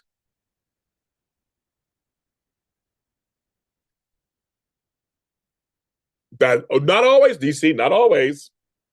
Not always. There are a lot of folks, DC. I've had jobs where there were assholes in great and big positions, still had jobs, and you complain about them and you lose your job. So no, actually, it's not true. I've been in positions where no, had nothing to do being well liked. There are all other factors in there. That's another black conversation with Albert in DC. Was it me, Albert in DC, and Brock, or just me, Albert in DC? I can't remember.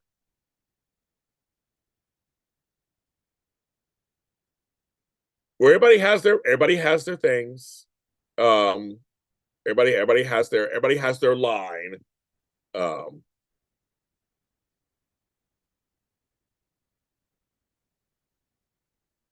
and Crystal, you're correct. No. If you go against the status quo, then you got to go. That's very true. It is. That part's very, very, very, very true. It is very true. Anybody, if you still like Roseanne, it's fine. I have no. I mean, who you like is who you like. My thing is, I've been listening to all of her, not just Trump stuff. She's saying I've seen her stuff, the craziest comments on everything. So I'm like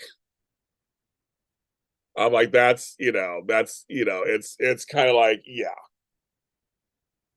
it's kind of it's just kind of it's no, it's not just she voted for Trump. There are some folks I know who voted for Trump. I'm still friends with. But I mean, there are people I know who voted for Bush. I'm still friends with them too. But no, she's saying a lot of things about on a lot of subjects that are just kind of like outrageous. So I'm like, I don't know what's going on with you, girl. Um, I don't know. And here's a controversial thing. I'm not sure I agree with her being fired from her own show. The Connors has gone on. I actually watched the Connors. I like it. But I don't know if she should have been fired. It's the same way. It was the same with Charlie Sheen. When Charlie Sheen, because he was a partier, he got fired from Two and a Half Men. He was a great actor. They said he showed up on time to work every day, took care of his job, and they fired him for his outside antics. I'm like, the show was never the same after he left. It was never the same after he left. If he's doing his job, if he's doing his job, then let him he's doing his job. Who gives a fuck what he's saying outside of that? But it's about the money.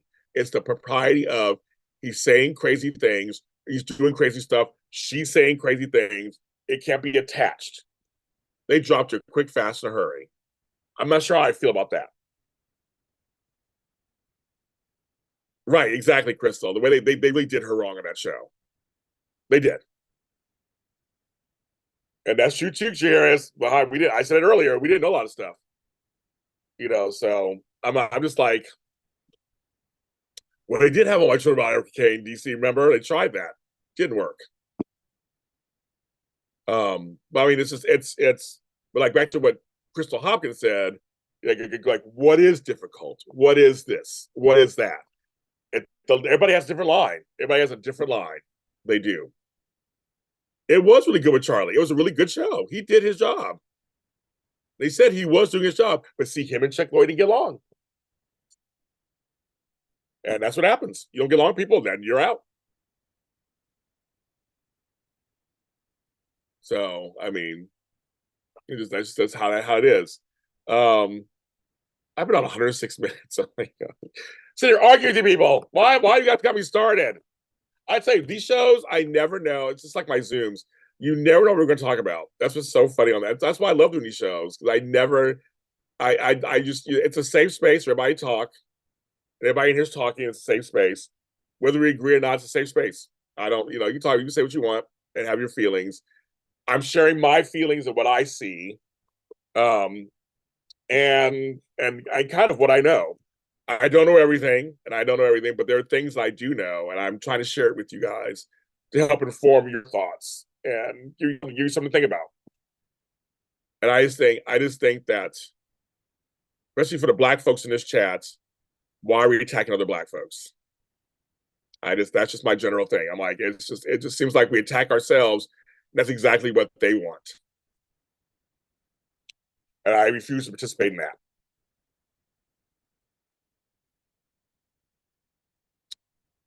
Uh, so now I probably won't get nothing. I'm still trying to raise money for myself. Today. I got $10 towards my $20, $200. I probably get no money now. That's what I'm thinking, but I'll still ask. PayPal, Zelle, Cash App, Venmo, any amount you can give. I'm trying to pay for my a couple of bills that I have. One of them is my my mailbox. It's due. I pay for every 3 months. So agree to James. I was stirring enough with the pot stirring. Maybe it's like a I got James Alvarado. No, it wasn't you. It wasn't you, Albert. It was Laura B brought something up earlier, so it wasn't you. But everybody start commenting. So no, this. I mean, I love I love debates and conversations. I love it. I have no. I'm not a snowflake, so I love this kind of stuff. I do. It's wonderful. And so we disagree. Shit, okay, we disagree. I mean, life gonna go off both of us. I mean, hey, Taraji P. Henson isn't paying my shit. I mean, he's not part of my life. Referring to me, everybody's trying to think. Everybody trying to say they all started. No, we all started together. We all started together. My mother's sending me something. So my mother's saying something.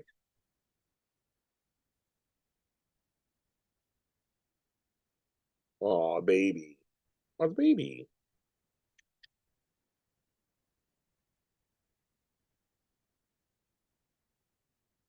Thank you, Tracy Stevens. I got Tracy's. Thank you. Did I get cut off again? Am I still here? Am I cut off?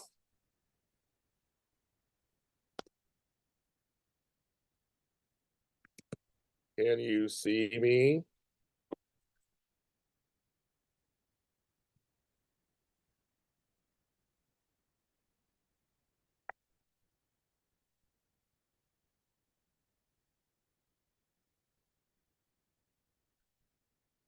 Still here.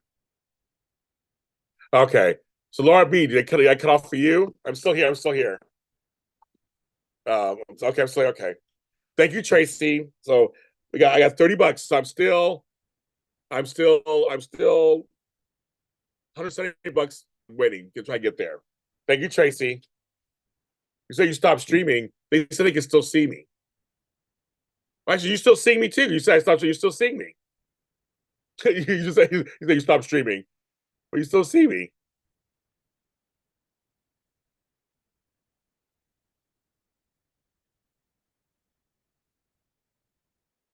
Okay, so I'm still here. Okay, I'm still here. So I you said, well, okay, I'm still here. Okay, I'm still. Oh, it says I'm still live.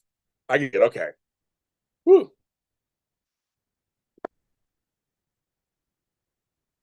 Like, don't cut me off. I'm still here. I'm not done. I'm not done. I'm not done. I'm going to raise $30. Not anymore. So, I'm going to get some juice. Like, you got me all worked up.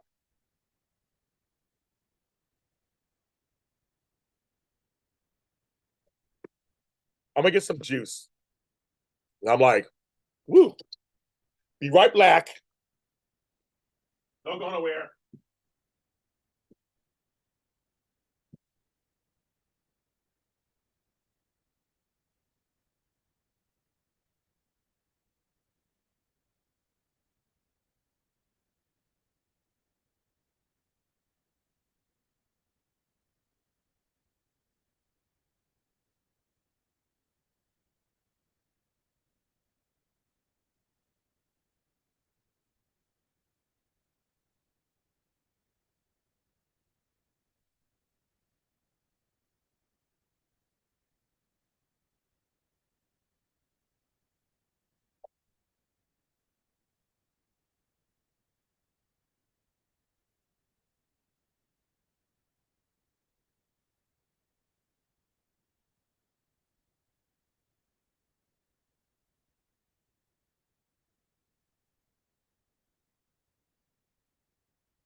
Folks, we have a real tragedy. I ran out of my applesauce.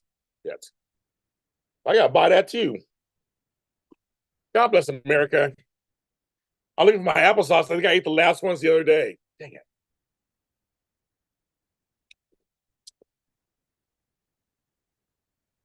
Laura, but you have to apologize. That's funny. I didn't see it coming. I'm not in show business in a way, Tracy. I'm in show business. In a way, I'm in show business. Shit. I'm in it. Trust me. I'm one of the few folks who does it almost full time. The second half of Days of Our Lives in just a moment. You know about this, Laura. I mean, I love these. I love these conversations. I love talking about this. I mean, I try to tell people all the time. I'm more than just a soap guy or a Star Wars guy. I like talking about stuff, about life. This is real life. This is real life stuff.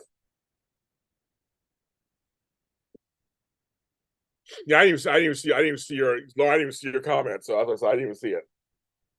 Crystal, what I had my lunch after I poll. Oh, I got the.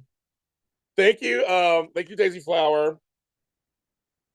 Thank you, Daisy Flower. Yay, thank you. We're at 40 bucks. We're at 40 bucks. So thank you. Thank you so much. I appreciate that. Um, I ended up having, so I went and got Jersey Mike's sub, and I had soup here at the house. So I had the soup and sandwich, and it was good. Woo! It was so delicious. It was exactly what I wanted. It fit everything. It fit everything. It fit everything.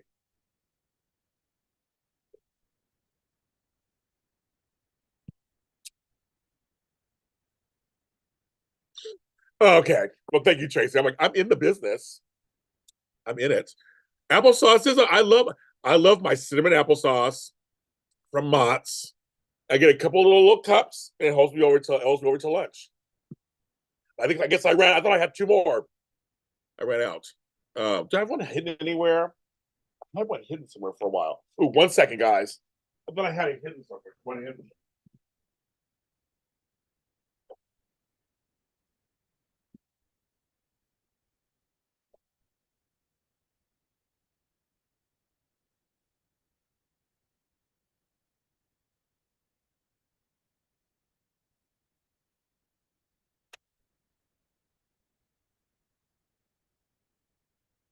Missing kids.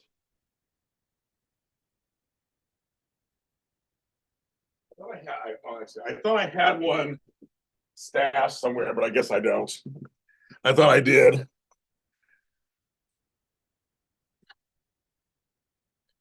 Well, here's what's funny, DC.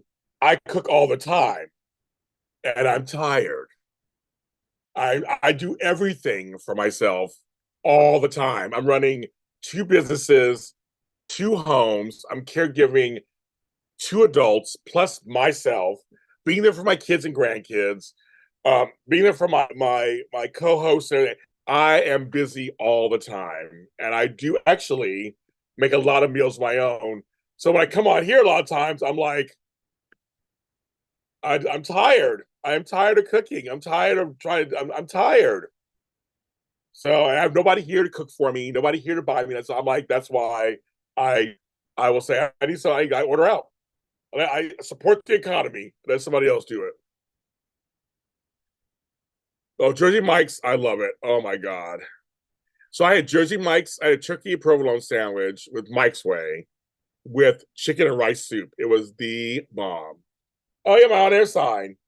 I gotta hang it up. Probably up there.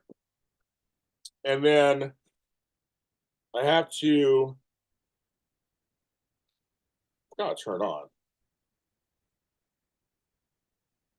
No, you can't. There it is. It's on now, but you can't really see it. It's on. It's on, but then turn it off.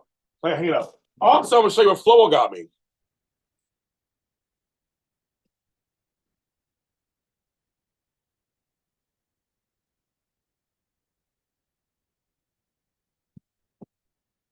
Flowo had a sign made for me for Christmas. It says JLJ Media, and it lights up. So I gotta hang that somewhere too. I have no wall space. I have wall space in front of me, but you guys can't see it. So I might have to go back over there somewhere. I have to go up there somewhere. So Flowo made this for you too. So I got these too.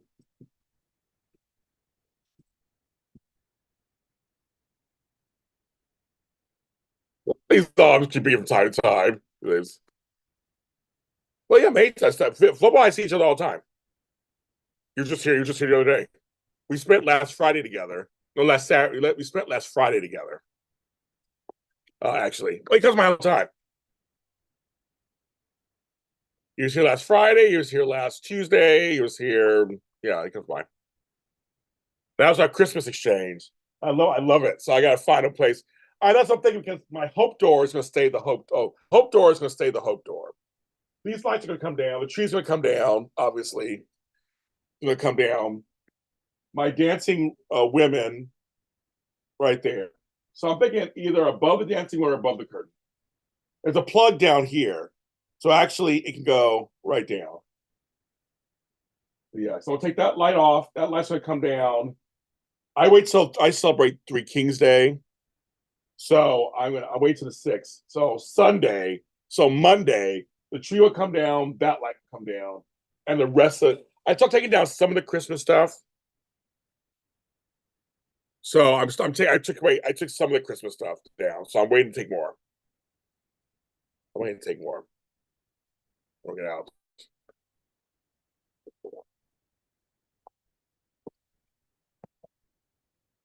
Yes, that's very nice of him to make it. Stewart channel. He's like, you're too much. Oh, you were too much. Does anybody follow Albert Bostic on his channel? Albert Bostic, he does stuff almost every night.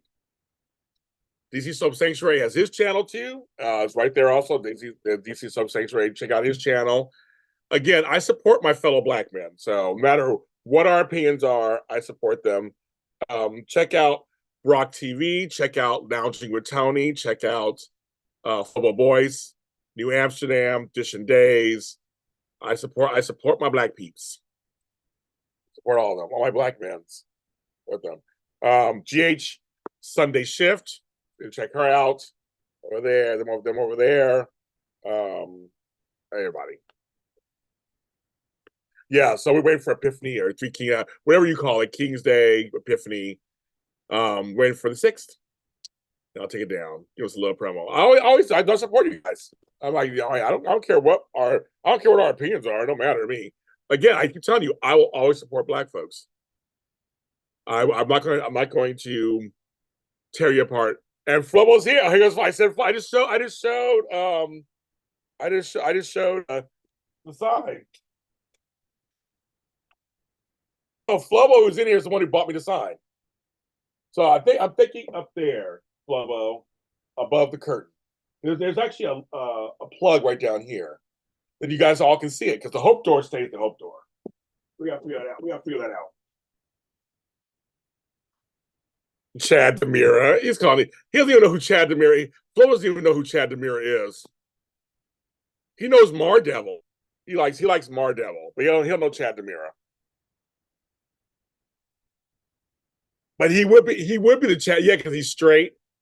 He would be the Chad Demira.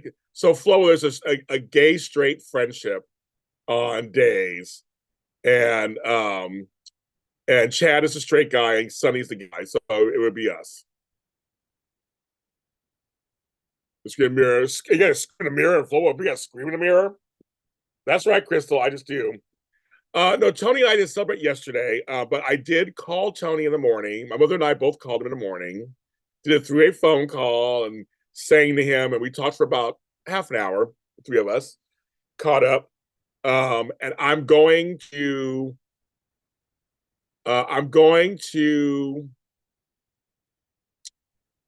see him probably next week sometime. Yeah, I have presents for him and stuff. So, yes. DC always does the soap references. He has them right on. He has them right there on the tip of his tongue. He has them on the tip of his tongue.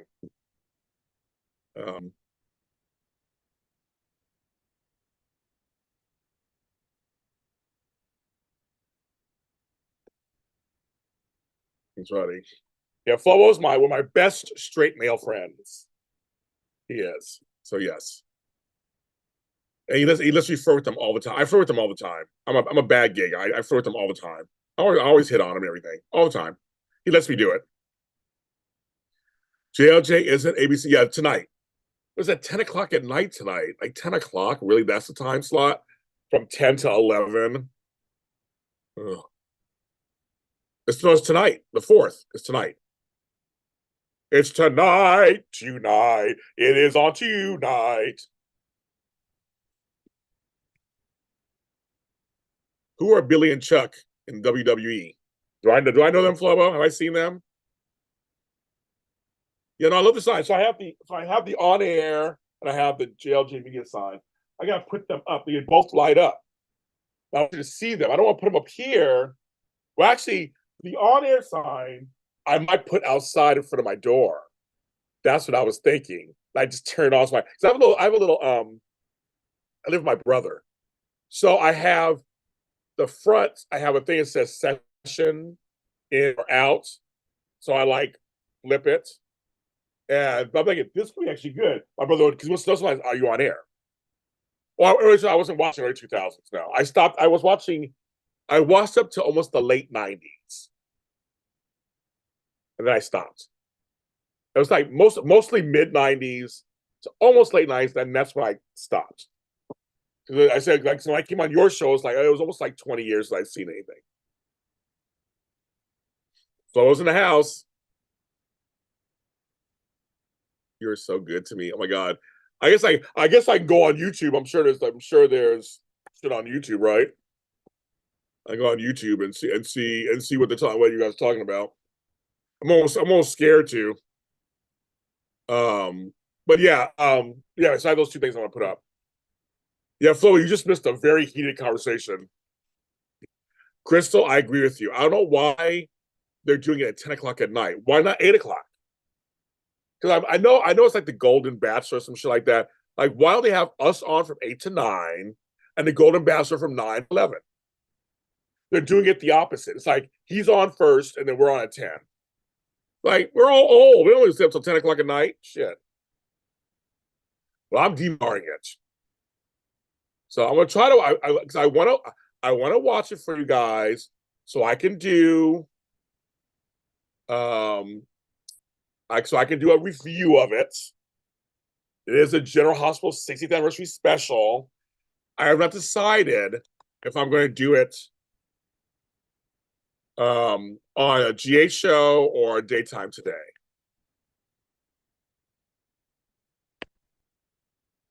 Some sort of step time.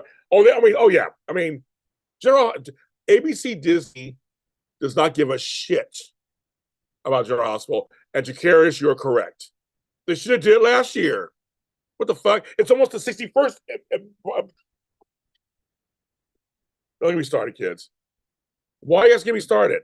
Why are you getting me started? I was just on a rant for the last hour and a half. Now you're trying to start again.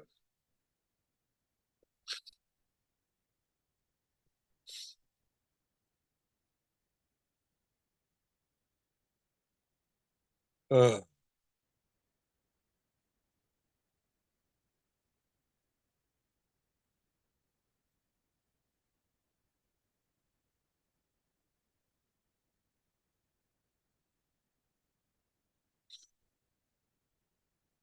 Exactly. It's just dumb. It's all dumb. But again, I tried to tell you guys earlier in the conversation, they don't care. They don't care. They don't care. They don't care. Nope, they didn't mention it. You didn't watch the Emmys? They didn't mention it. You didn't watch our show afterwards, where we just went to town. We went to town on that. Sore from last. I'm all sore from last night. I'm like, curious. What were you doing last night? Oh, it's kickboxing. Okay, that's kind of fun. Kickboxing would be fun class to take. I know. I mean, I was like, Jacarius got something to tell us. You get a little sore from last night. I'm like, all righty. That's the kind of stuff I like to hear. Oh no. Oh, you didn't watch? You really didn't watch? Oh wow, DC. I'm shocked. It was on CBS. I'm shocked you didn't watch it. Wow. Well, you didn't miss it. It was a horribly, it was a badly produced show. So no, they mentioned it strikes. That's good. Kickboxing. You kick some ass. I want to get something started. I want to get something started. I want to be starting something. I want to get something started. You know me. I'm a bad person. I want to get stuff started. I like to be sore too. Shit, that ain't happening. That ain't nothing like that happening. You know the Emmys were on, so you didn't hear about me boycotting the Emmys. I boycotted the Emmys. I made a whole statement about it on my show. You missed a lot, DC. I'm shocked. Your DC sub sanctuary, and you didn't pay attention to the Emmys. What's that about? How is I because it's cheap to produce live television. It's cheaper to produce reality television. It's cheaper to produce non-scripted programming. It's cheaper to pay people who are hosts as opposed to actors. It's a different union. It's different everything. It's very different. But what was I just singing right now? Oh my God, I'm blank for a second. It was my jam. What was I just singing? I want to be starting something. It got to be starting. If you can't have a baby, then don't have a baby. Don't say maybe if you can't feed the baby. That's my favorite line of the song. Don't feed the baby. You can't have a baby. Michael Jackson telling you, hello, because Billie Jean was not his lover. I didn't know I had voice spoilers. I post my videos quick out. You're supposed to, you just get in for free out here in these YouTube streets.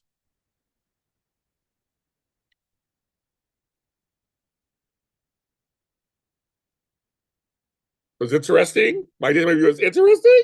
I'm being funny, Laura B. I'm being funny. I get it. And so, Laura, you still also for you, just a little side note, you can still take a freebie to one of these. You should come to our soap chat this month. That's on the 20th. If you're available for Say 20th, I'll put you on the list. You should come to that. That should be your first one. We had to cancel the other one. That should be your first one. And we get into on those, we get into it, kids. We discuss it.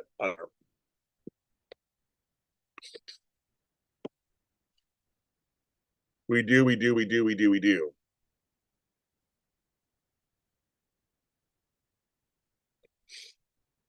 the moonwalk. Yeah, I can't do it. I don't know moonwalk.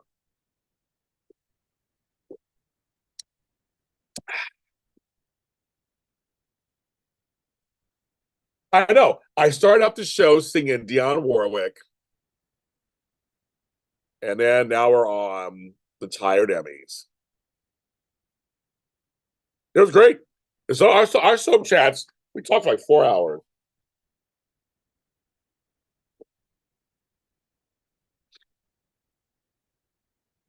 Oh, trust me. I mean, our soap chats, we go for 3, 4 hours and we talk it out. But it's good. And also, I bring in guests. So I brought on Homegirl from Soap Opera News, Angela, and she, break it down for you. We talk it out. Um, I like breaks, Jacarius. Sometimes because soaps are 24, they're all year long. And so we're not doing soap reviews until January 21st. So everybody, Sunday, January 21st, we'll be back doing the soap shows. But we're taking a month off. I'm taking a month off. I'm like, we need a break. I need a break. I'm talking about soaps. So I'm like, so for me, it's mostly that. Every year, I always take breaks. You have to because they're year long. You don't get seasons. And I'm just like I said, there's times I don't want to talk about soaps. But I love soaps. Love soap opera. I don't talk about them all the time.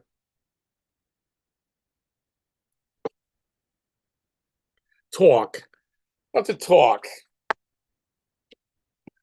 Yes, DC. You do what you can. I mean that's the whole thing. You just kind of you do what you can. Do what you can. Can't always do it. So to discuss many topics. But we break it down in them soap chats. We talk about every soap out, all 4 of them, and we break it down. DC, I'll invite you to one. I think I invited you once before. I'll invite you to one and see if you can come on through if you can. It's always Sunday. It's actually around 3 o'clock your time. I know, and everybody miss. I know. I love it. We love that you miss us. That means that we're doing something right. So I was like, it's good. My channel is a no frills, mass produced channel that gives you programming in so many different areas. We're a multimedia channel. We talk about everything from Star Wars to soaps, from organizing to life coaching, interviewing celebrities to the everyday person. JLJ Media has audio dramas to self-help podcasts. My channel is a little bit. I tell people if you can't find a show on my channel, then we're doing something wrong.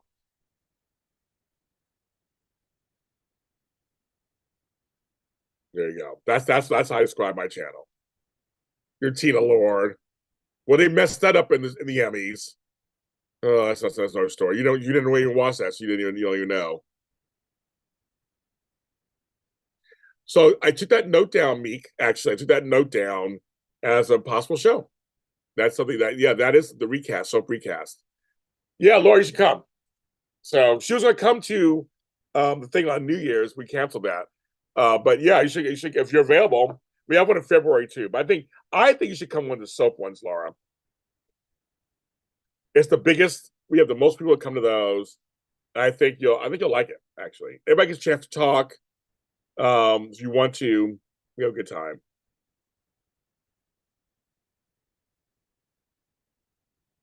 Yes, I just recorded some more. I recorded an episode. Um, I played Richard of Tomorrow's New Day the other day, and also I'm recording on Saturday morning. Me and Rick Clifton play husbands on Tomorrow's New Day, and I'm very shady, very shady. So I'm like, it's a fun role I get to play, and we do some improv. Yeah, let me know. You watching Power Rangers? I used to love Power Rangers. Jacarius, I used to love them. See, light skin. Always go to light skinned guys. See, I like my men chocolatey brown. You can be the Yellow Ranger. I just love I was a Power Rangers fan too. So I'm right there with you, Jacarius. Right there with you. Speaking of recast, Crystal's typing something. Meanwhile, while Crystal's typing something, I am $160 away from my goal. You guys can donate however you want. PayPal, Zelle, CashAPP, or Venmo. I'm gonna put them back in here again. Like I got to promote myself. That's why I'm on here. Um, it'll help me pay a couple of my bills I need to pay today. Angela was in the corner. Like I said, I wasn't even there. Like I said, I wasn't even there. So you got to worry about me. James Jr. wasn't there. Um,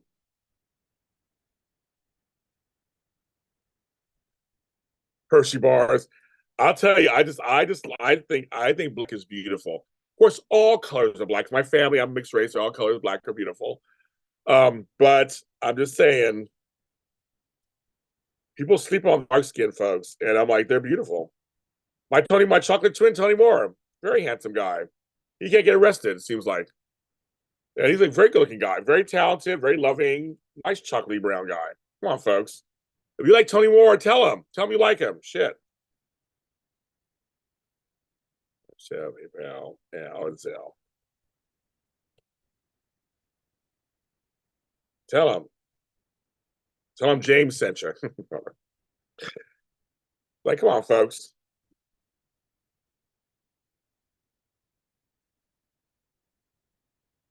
Yeah, I love Lindsay Hartley. I know Lindsay Hartley. I've met her. Very nice person in real life. She's great as Sam. She filled in again recently. It was great. Love her. I was going to say light and dark make a spark. Light and dark make a spark. Oh my god.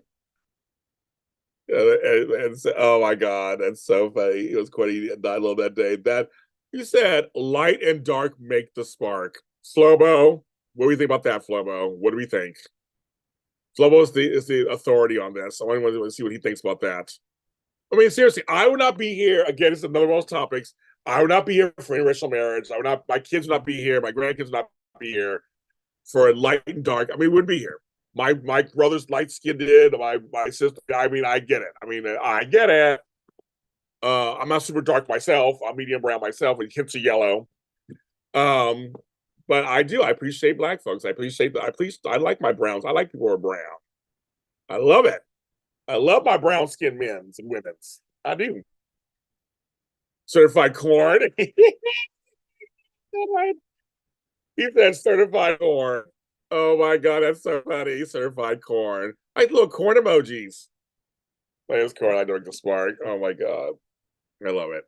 I've always been when it comes to black. I've always been attracted to darker. I've dated lighter, but I'm always attracted to darker. Even dark Hispanic too. I'm attracted to that. This works. It's Would I be the last comic standing? Not with that joke, you wouldn't be. We need a little hard. We need a little harder than that.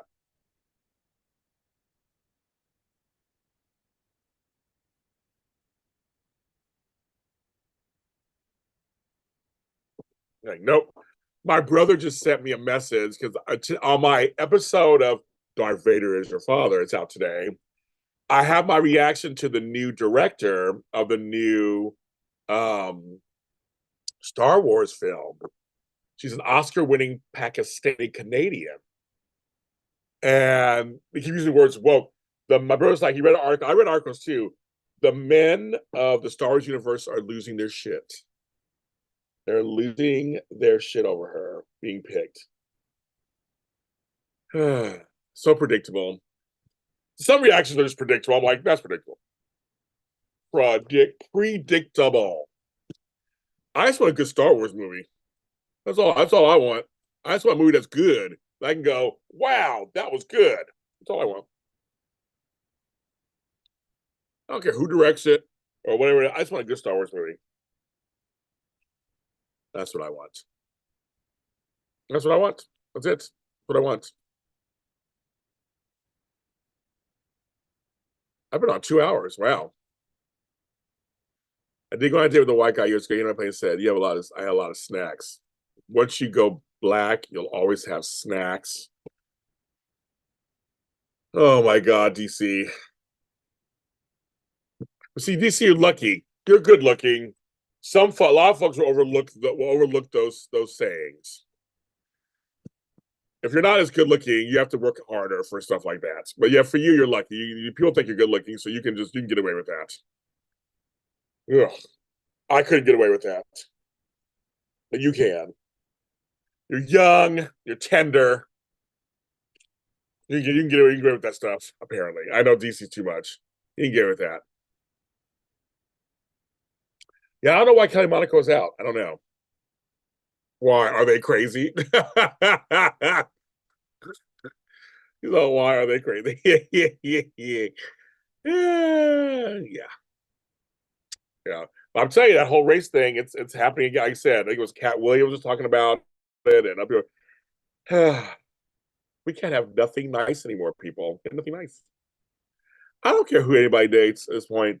I get Ben Weston. I get the history of all this stuff, and I get why dark skinned folks are upset sometimes, and black women are upset. So I get all of it. I get all of it. So I get it. But in the end, to me, in the end, I hope you are happy, whoever you're with, and it's true and it's real, and that only you two will know that. No, Star Wars hired an Oscar Pakistani activist. I forgot her name. I had it written down because I had to say it. Um, Her name is Charmine Obey Chinoy. She's the first person of color and first woman to direct a Star Wars movie. But they said she was an activist. I guess they're filming. So now all the men are going crazy. That's what I'm referring to. It just came out like yesterday. And Bruce they just read an article where they're going to call it. It's going to be a feminist movie. It's supposed to be a Ray movie. That's what I heard. So it's going to be a Ray movie. They have a female director. I think why not? Why not? But they're going crazy over that. But to me, I'm not surprised. This is what happens. The Star Wars universe is misogynic. The Star Wars universe is all stuff. Oh, I know. I get why the black folks are against it. I get why. I get why. I mean, it goes way. This, DC goes way back to slavery and all that stuff. But also, when I was coming up, being with a white person meant status. You made a certain amount of money, then you got yourself a white wife. That's how it started first with black men. My father did it. They all did it. They all went light skinned. They went to white. They start getting higher and higher up. They drop their black wives. Happens all the time. So I get that part. I get the history of that and how that hurts and how that's perceived. Um, so, but I'm just like, I at this point, I'm like, now we're a little further along than that at that point, and that it's just kind of like for some people, it just you meet somebody of that race, and that's it is, or certain races only check for you because you're in certain statuses. But I understand why some black women feel left behind, and as a whole, that's a whole other discussion, right? You see, um, right? Good for the director. I just want a good movie. I just want a good movie, folks. I don't care who directs it. Just want a good movie. That's what I want. She's not going to do all this. I mean, she's not going to do what they're going to do.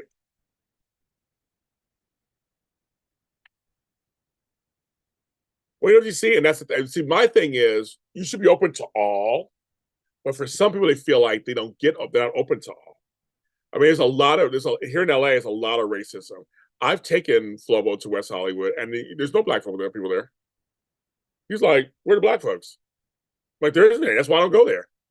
Tony is there, and he deals with all kinds of things. He's one of the few black folks there. And he deals with all kinds of shit while he's there. We talk about it all the time. It's not good. Um, I don't know why he's still there. That's a whole other story. But for me, I don't go there. Black friends, we don't go there. It's not anything for us. It's not anything for us. But it's we're considered trophies. We're fetishized. Um, we're told we can't make it ahead unless we get a white man. There's a lot of stuff that goes on. There's a lot of stuff that goes on. That I know personally that goes on out here, especially out here. I can't speak anywhere else. But I know out here. In San Francisco, the racism was rampant in the gay community. I couldn't believe it. I was shocked. Couldn't believe it. So that's what it is. So I think people just people get upset about it. They're triggered. They're totally triggered by it. Like I said, with you, I don't care. You do what you gotta do. If you really are in love with that person, you feel good about the person, then you're not downing anybody else. That's good. I feel like you should be open to everybody. And then whoever you talk to, you talk to. There's beauty in everything. There's beauty everywhere. And every race is something beautiful. But to me, it's when you shut down and go, "There's no Asian guys that ever think like that." To me, that's weird. My dad did do that. See, that's very good. Your dad is. There's a lot of black folks who did do that, but there are a lot of black folks who did, and my father is one of them.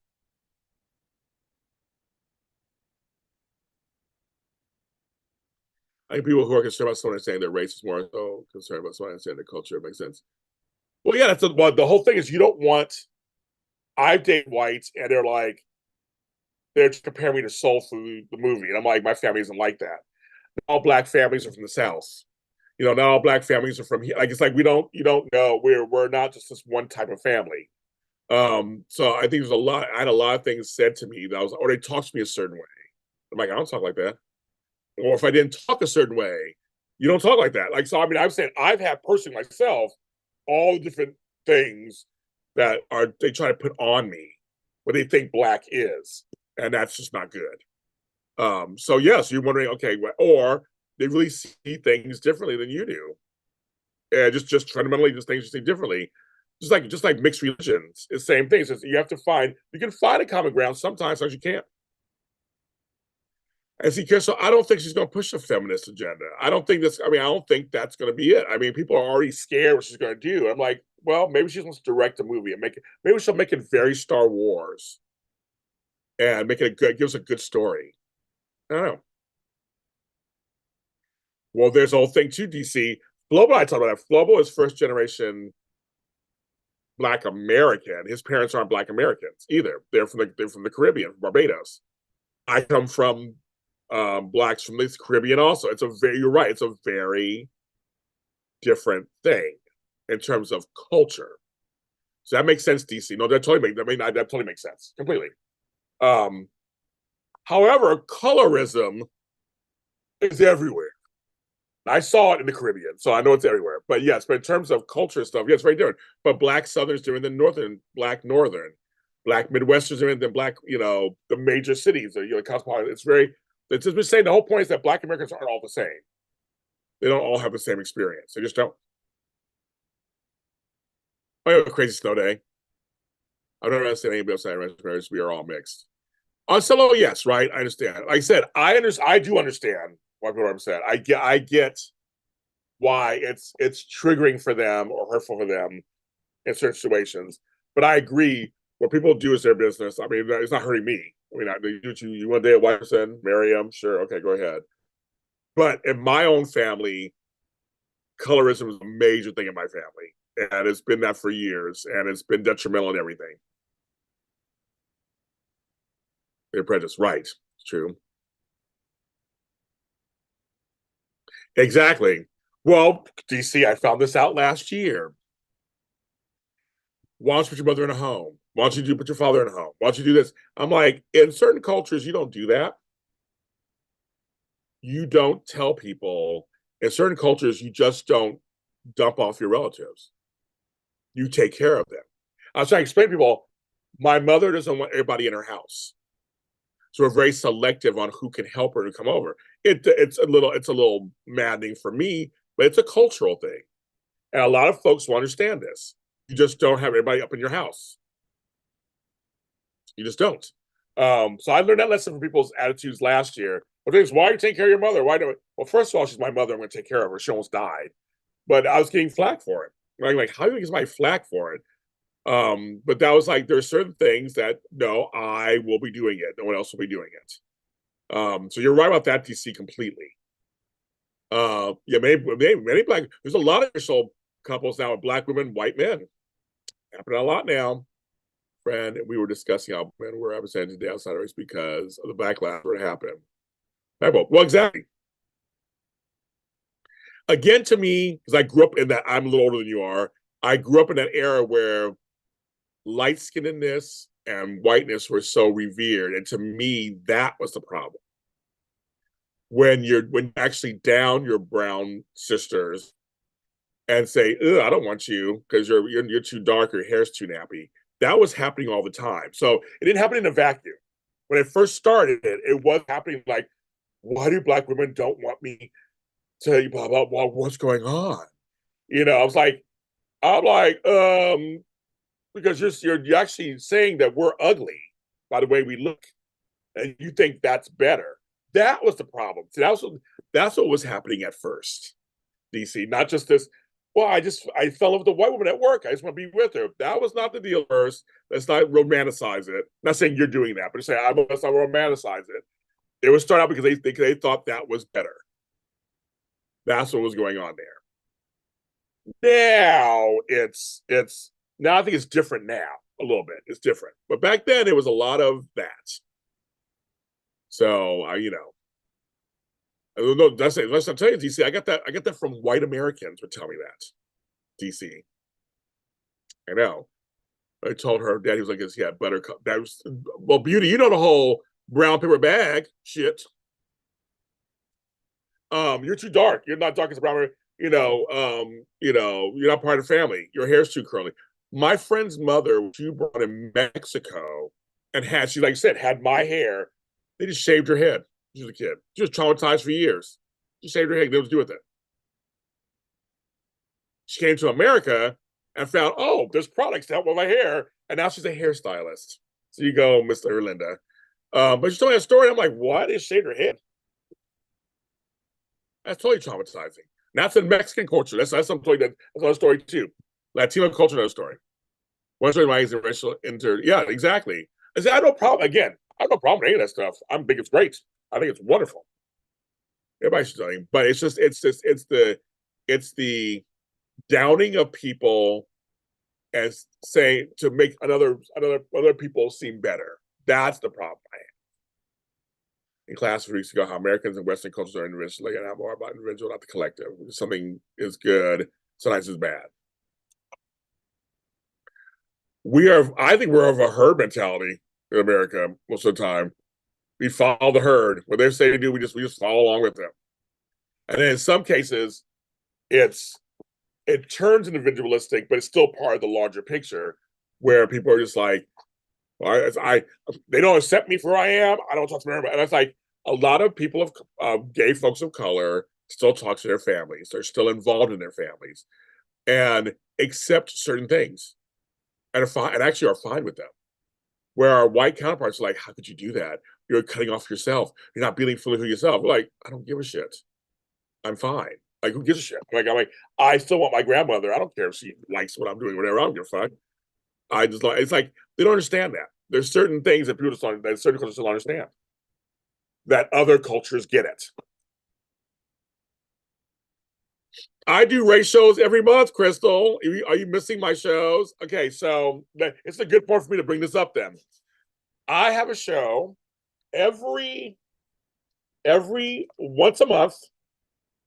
It's usually on a Monday. I gotta set up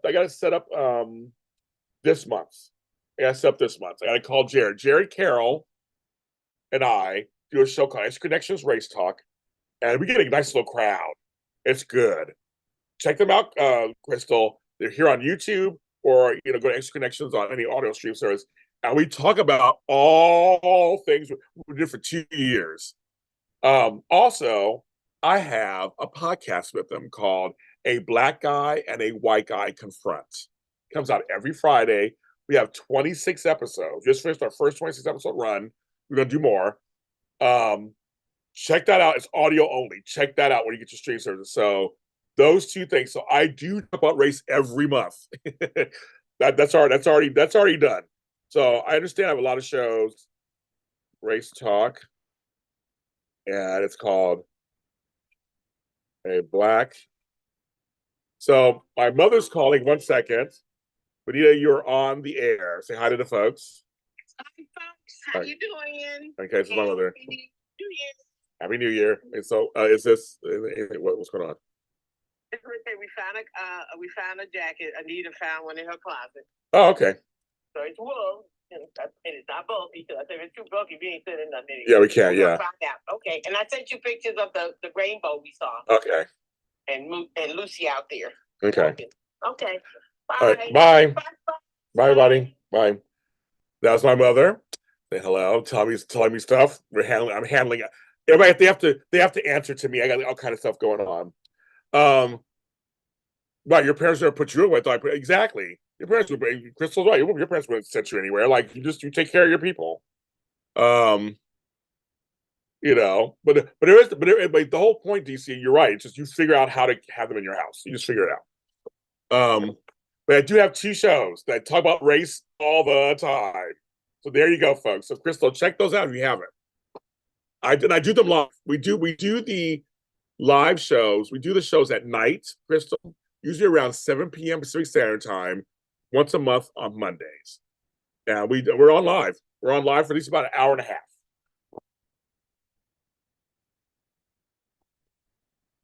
We talk about also black stuff, because he's a white guy confronting racism. So we talk about black on black stuff all the time too. And I give him my perspective. He lives in Oakland. He talks about the work that he does. And I've had black guests on my show. So, but yes, I mean, I've done black issues too. I mean, I talk about racism all the time, folks, Crystal. I mean, I guess you just don't catch them on different shows. I talk about it on soaps. Me, DC, and Albert did a show together. Me, DC, Albert, and Brock did a show together on his channel. So yeah, just keep following us. Don't worry, we'll have more. Trust me, we'll have more intra and inter shows. Trust me, this year there'll be more. I do it all the time. That's one of my platforms. That's about all the time. I'm always, like I said, I get in trouble, Crystal, for talking about it. So and I'm still gonna talk about it. Yeah, well, Tracy and Crystal, check out my interview also. Okay, also check out my interviews with all my children after show with Tanya Pinkins. Check that out also, Crystal. She was on All My Children in an interracial relationship. We talked about the whole black thing on there and certain black actors. Check that interview out. We broke it down on there too. Tanya's the bomb. And she was like, let it all out of my interview. So check that out too. Also, or my interview with Joyce Guy from General Hospital.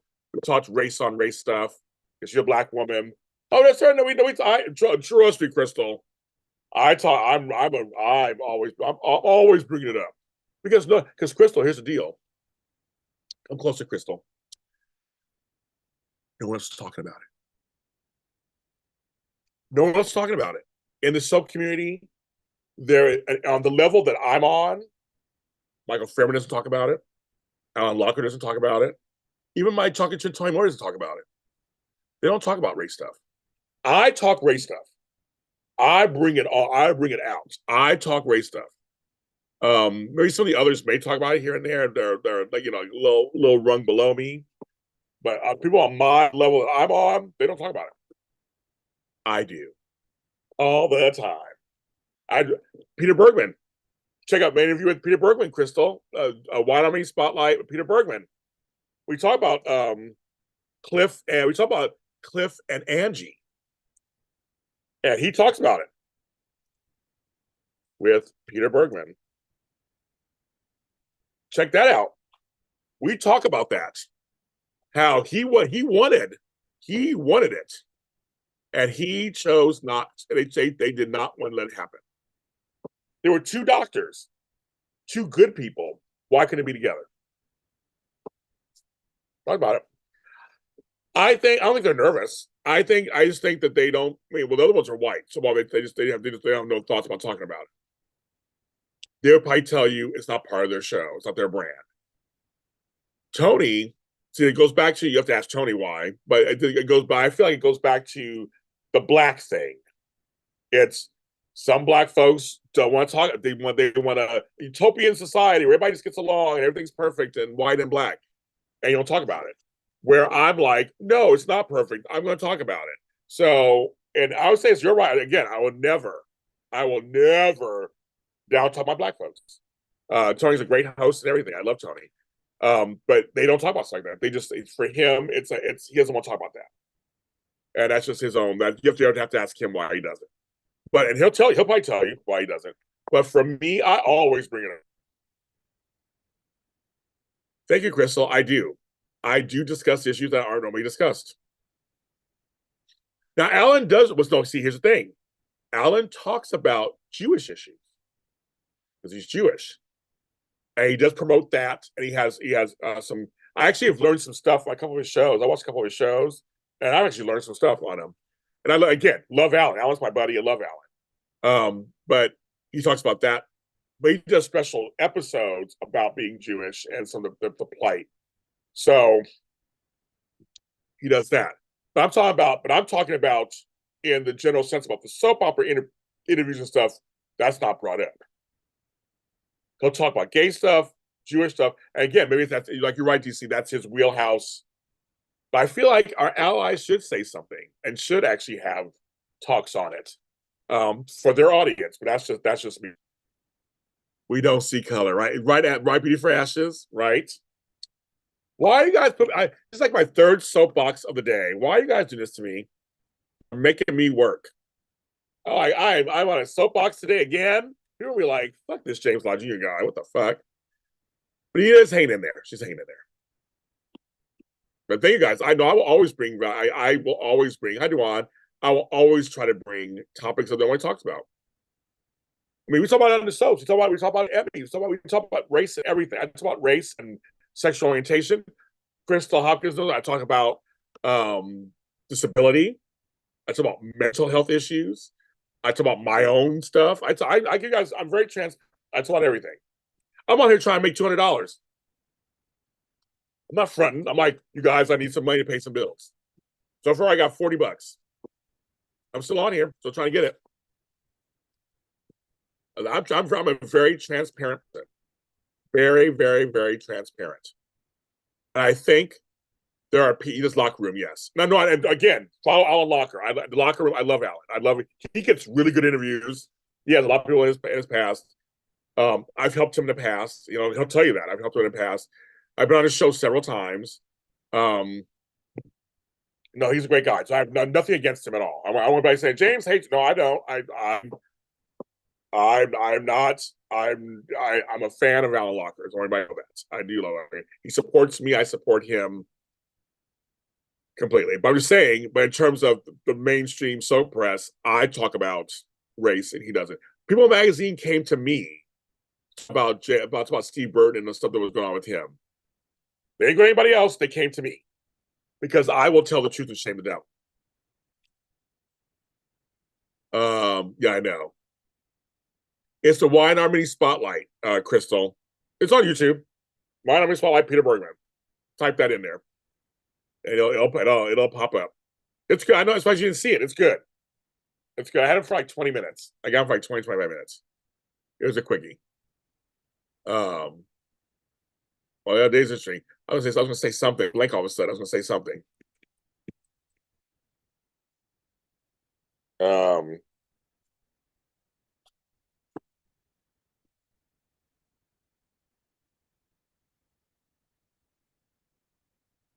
they can. That's beauty. That's true. But I think there's also if they bring on folks that are of the race or of the sexual orientation or whatever the gender they're talking about, there could be a really good exchange. It could be a really good exchange and can turn into something into a learn moment. People mess up all the time, and I think that's fine.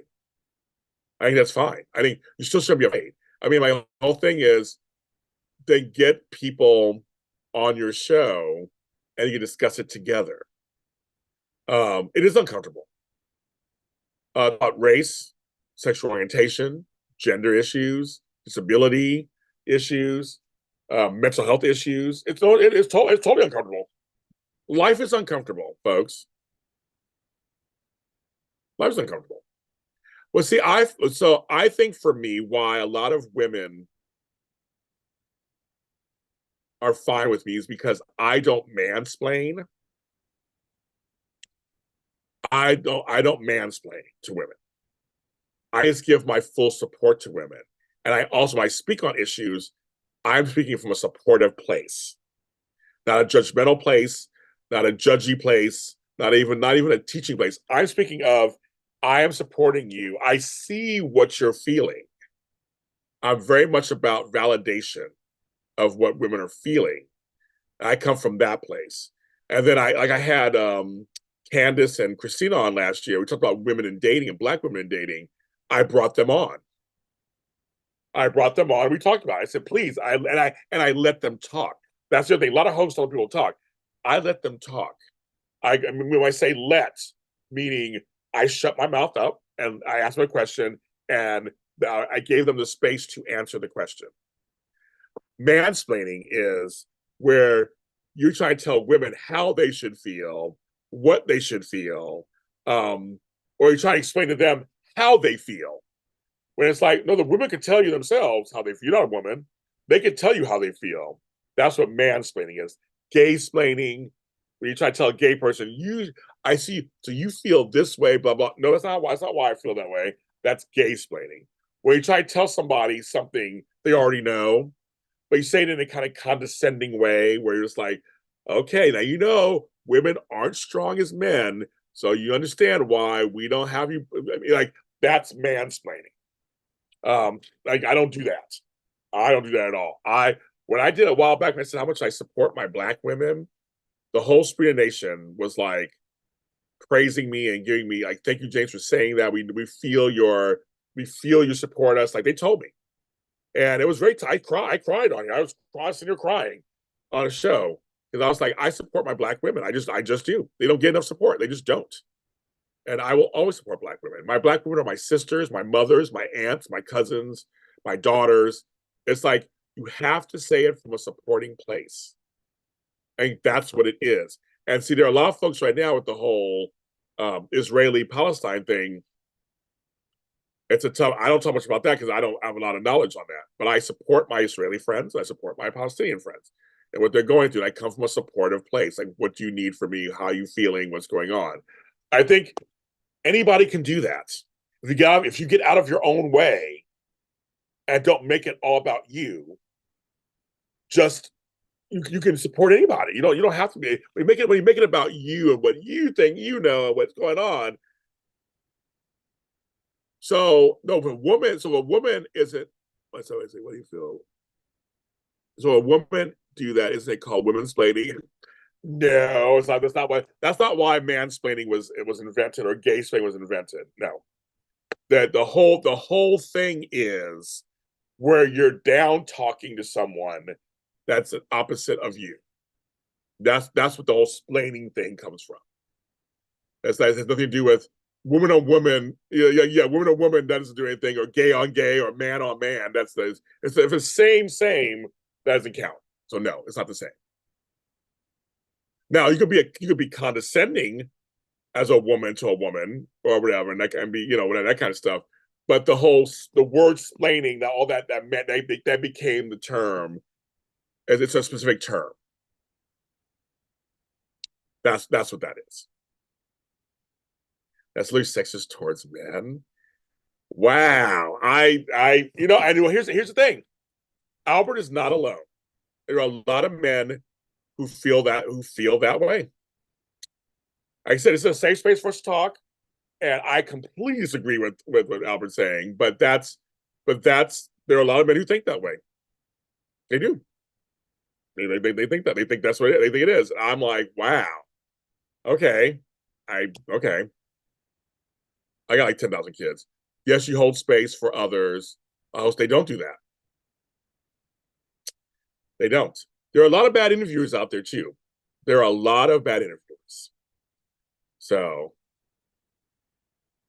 oh, I have DC very all the time. I have been told how I should feel, what I should think. I know he's like he Candace Owens. Nope, never said that women can't be. Sexism and mansplaining are two different things. They're two. I know Albert's trying it today. I love it. I'm not afraid. I'm not afraid. They're two different things. That's very yes. Men can be sexist towards women, and women can be sexist towards men. And yes, that's very true. Oh yeah, no, Albert is not alone. That's the thing. Albert is speaking, and there are a lot of men who feel this way. It's like saying if you go up to a guy comes up to you and hits on you, you're not into them, and you politely disagree. I've seen this happen. Politely say, no thanks, I'm not interested, or you're not my type. But thank you so much for. I'm appreciative of that. Um, then and then the man gets pissed. Oh, you stupid bitch! You don't want to be. I'm not good enough for you. It's like that's not it. Everybody has everybody has taste. There are a lot of men who think the woman should be just torn to shreds because they didn't like that particular guy. I see it happen all the time. I've seen it. Gay men too have done it. Oh, you don't want me, you fat fuck? What are you like? I'm not good enough for you. I'm like, no, I'm like, it's just not my. I don't feel like we just there's just no chemistry there. It's like there's nothing. I don't like every guy that comes into the room. They have chemistry. So there are guys who think that, and yes, I do feel that anybody can be racist towards another race. To me, it's not a tricky question. I know a lot of black folks say you can't be racist back to no, you can't. You can be racist towards Asian or Hispanic or whatever. You can't be racist. I think anybody can be racist. I mean, that's just that to me. I'm like that's to me a no brainer. I think anybody can be racist. You know, but it's like I just think that it's just one of those things where it's like there are men who really are upset. It's really not mansplaining is sexist. Let's be equal about it. I think we're talking. I feel Albert, we're talking about two different things. So for me, I feel like it's two different things. So I think it's two different things. I think sexism is when you discriminate against a guy for being a guy, or you do something towards the guy because he's a guy. That to me is sexism. Mansplaining is something totally different. That's how I define sexism. Um, it's like homophobia. No one's scared of gay. No one's scared of gay people. It's just that it's if you don't like gay people, you do something against them. That's homophobic. You say something towards them. That's homophobic. Um, Racism is generalizing somebody who is because of a race and just judges you, just looks at you and goes, Albert, you're probably ghetto and you probably like eat ham hocks and do all this, and just starts talking to you like a certain way. You probably sleep around with all these people and have babies everywhere. That's racist towards you as a black man. I think that's something totally different than mansplaining or gay splaining or that kind of, or telling people how they feel about certain things. I just do. I see it completely differently. It's not equal whatsoever. Well, I know some black people say you can't be racist. I've heard that argument. I've heard that argument, and I think anybody can be racist because racism means when you're against a certain race. You know, it's like it's you see a race, you judge them for certain. You have these negative stereotypes towards a certain race, and you judge them for that. Some people respond violently to rejection. They do. Well, I had a guy stalk me because I wasn't into him. We had a date, and I realized, and I went on a date. I realized we weren't compatible, and I thought he agreed. I was like, oh, he must. I mean, there was no chemistry whatsoever. I thought we, and then stalked me because he thought I was being a dick. I went on a date with somebody who rejected me, called me fat to my face. Even though they knew what I looked like, called me fat so they could not ever sleep with me. Was totally mean to me and rude to me. I got up, took my dinner and left, and I never bothered them ever again. I didn't go off on them. I didn't try to, hurt them. I went about my business. It was hurtful and it bothered me, and I think it was rude. But I thought that's that person. That person is being rude, and that person clearly is not for me. Thank God. I'm like, ugh, no, thank you. And so so I know how to handle rejection, but there are folks who can't handle rejection. I know what it's like to be attacked for my race. I know what it's like to have somebody call me the N word and really mean it. And I had to fear fight. So I mean, there's to me, there's differences. I know the difference. No, they didn't. DC could have, because I mean, we talked on the phone and tell you everything seemed fine, and so no, there was no signs of upset. Not for me. I couldn't have seen anything. No. Well, that point. If a woman tells you how she's been talk down me, that's what I'm saying. That would be, it's kind of like, right, a woman shouldn't talk down to you. That's also bad, also. So yeah, so no, yes, it's the same thing. If a woman tries to explain to you how to be a man, then I guess that would be woman explaining. But that's just, I mean, if that's mansplaining happens more than women explaining. It's an inner child. Like, Albert, do you want to share something with us? I'm like, you seem angry towards women. So you're coming across angry towards women. I don't know if you are or not, but it's like you're really angry towards women, or you're just super pro man, I guess, pro man. Um, but that's one of those things where there are women, yeah, there are a few out there who run their mouths. They do. They totally run their mouths. We know that. That happens all the time. But if you went by percentages, it happens more the other way. Not saying either way is great. But yeah, no, yeah, totally. If they talk back to you, talk to you a certain way and talk down to you, they shouldn't either. I agree with that. But you were asking me earlier if it was woman to woman. Then that's something different. That's totally different. But woman to man, yeah, either way, it's bad. Like you said, same with racism. It doesn't matter if it's black, white, black. It's all bad. People are crazy. Yes. Well, my thing, Crystal, was it was all clear when you saw me on my pictures and I had my weight on my app. We've been on an app, and I was like, that was clear. It was actually an app. And what's so funny is I saw his next boyfriend fatter than me. There you go, kids. So it's like, if you just didn't like me, that's one thing to say you don't like me. I mean, I'm just giving it equal. No, because your question was women. It was not women, men. So yes, no, it is in this case. Yes, it is equal. If women do it to men and men do it to women, it both are bad. Yes, but in terms of mansplaining, that's whole different. That's still something totally different. When it comes to women or man to man, it's not the same thing. Because man to man, you're the same gender. So you're talking about you and maybe have similar. It's like you got this and women to women. It's just different. It's different. But yes, different genders, man to woman, women to man, trans to cis to trans. Yes, that's very different. Then yes, that's a whole different story. Yes, straight to gay, gay to straight. Yes, but if you're the same, it's a whole different meaning.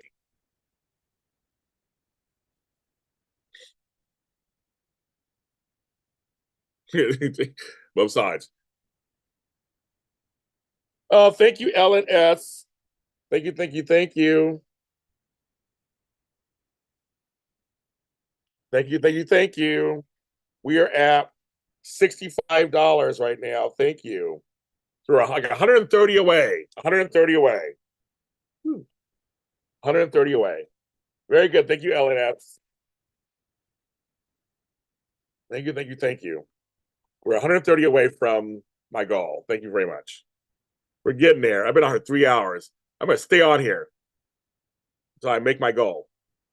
Oh my God. If I make this another 6 hour morning one, I'm gonna stay here until I make my goal.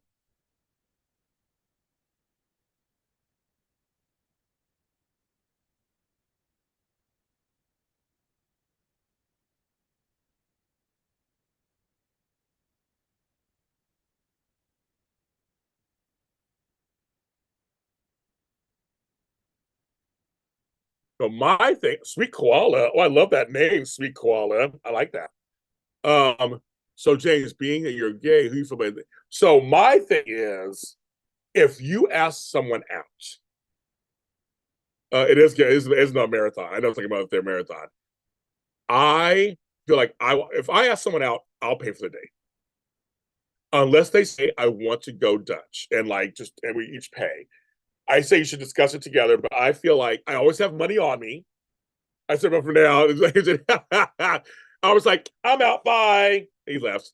Um, it's like it's like my YouTube marathon because I'm like, I just need 135 more dollars and I'll be good, folks. That's all I need.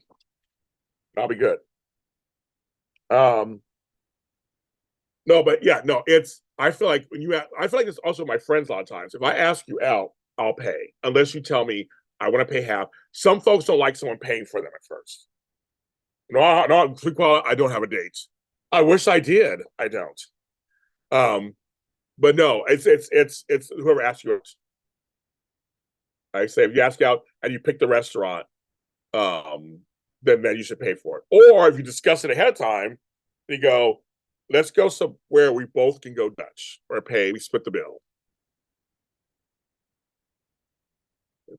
I don't say he's just saying from me. I'm old fashioned. I'm a person who's like, if I asked you out, then chances are I'm at the place to go. And then I'll probably ask you, is there anything you don't eat? You know, you don't eat whatever you eat. Well, it depends on what you consider a date.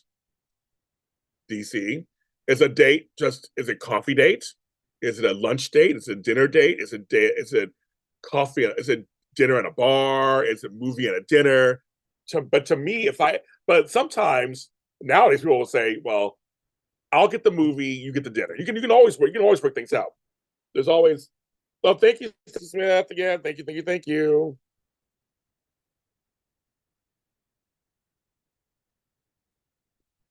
Now we're at 130. It's 130. Thank you. We're moving up there. We're moving up. Thank you. I love it. We're moving up. Um, no, so I just think they're all dates. Okay, yeah. So you discuss it. You can totally discuss it. I don't be calling you this. They call you FaceTime. I love it. But you could. I'm saying you could discuss it. It's nowadays it's modern. You can discuss it. But I say for me, if you're asking me what I do, I just go. I'm asking you out. Um, I will pay for it unless otherwise noted. Unless you say something different or James, I got a place for dinner. I got it. It is. You got. So, but see, some folks like coffee dates because the commitment's different, and that's same sex. That's dating across the board. That's great. That's dating across the board. Some folks feel like coffee. You can sit if you don't like each other. You can get up. Thanks for the coffee. See you later. Dinner or lunch is too much. Like you, it's too much. Be the Golden Bachelor. I know I should be the Golden Bachelor. They don't want me. Yeah, I should be Golden Bachelor. Um, I would totally do it, folks. Why not? Why not? It's like sure. They said James would do Golden Bachelor. I would totally do it. But that's the whole point. It's like some people like a lighter date. Like when we at a bar and have a drink after work. It's quick and you can be okay. I gotta go. Thank you very much. But I just think for me, if I ask you out, chances are I'm gonna pay for everything. Unless you if you pull out your wallet and say, James, so I got this, and they tell me why or whatever, then I'll let me get it. I'm not gonna fight you on it. And I might say, well, let me get you next if I want a second date.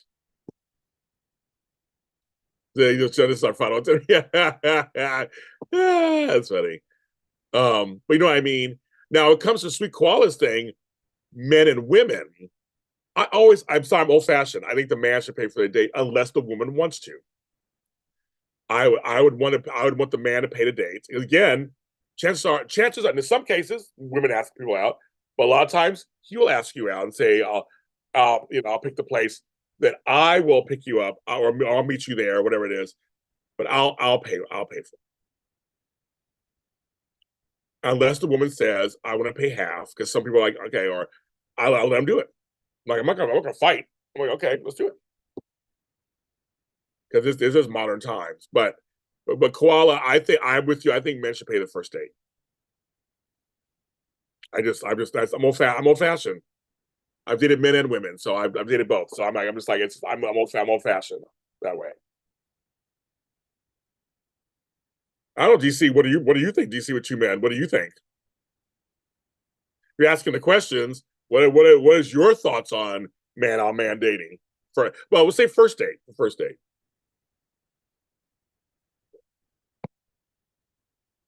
Mm-hmm. What is he talking? What's he talking about?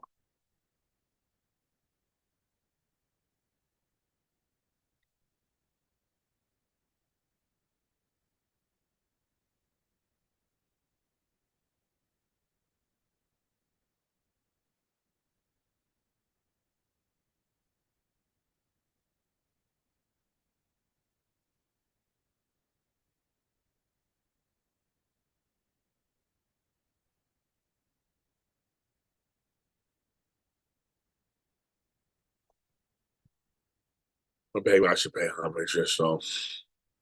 Well, I mean, Sweet Koala, I'm kind of the same way, but nowadays, I'm saying if the woman really insists and gets offended if you don't let them do it, I let them do it. Just because if I want to see them again, who gives a fuck? I mean, I just let them do it, and I'll pay next time again or whatever. Like my stepdaddy passed away last year, was very much my mother never paid for anything. Even though their money was the same money, he always paid for everything. That was just old fashioned. That was the thing. And she let him anyway, so she didn't care. I always have money to pay for both. I usually like to pay. I do like to see the fair, just for it being 50-50. Yeah, so there's so you say, okay, yeah. I mean, it's I'm with Sweet Koala. I'm kind of with you. I usually go out and have enough money for both. I usually have enough. I usually have the person better off financially to pay. Okay, well, that's a whole different story about dating higher than you or lower than you. That's a whole different. I mean, in terms of finances, that's a different story. I mean, that's something else. Um, that is something else. Hi, Easy Bite. I know you. I haven't seen you in a while. I'm a woman that dates men and women. I pay for the first date if it's a woman, but not for a man. You usually want to ask the woman out. The man yes, exactly. Well, Easy Bite, you're saying what I'm saying. You're kind of saying what I'm saying. So it's kind of like, yeah. But I always, like I said, I always pay enough money for both to have it. Sharing bills is worse than letting women pay.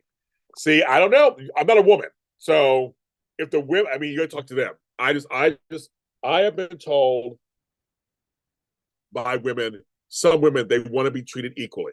So I don't, there are some women who like to open a door for them.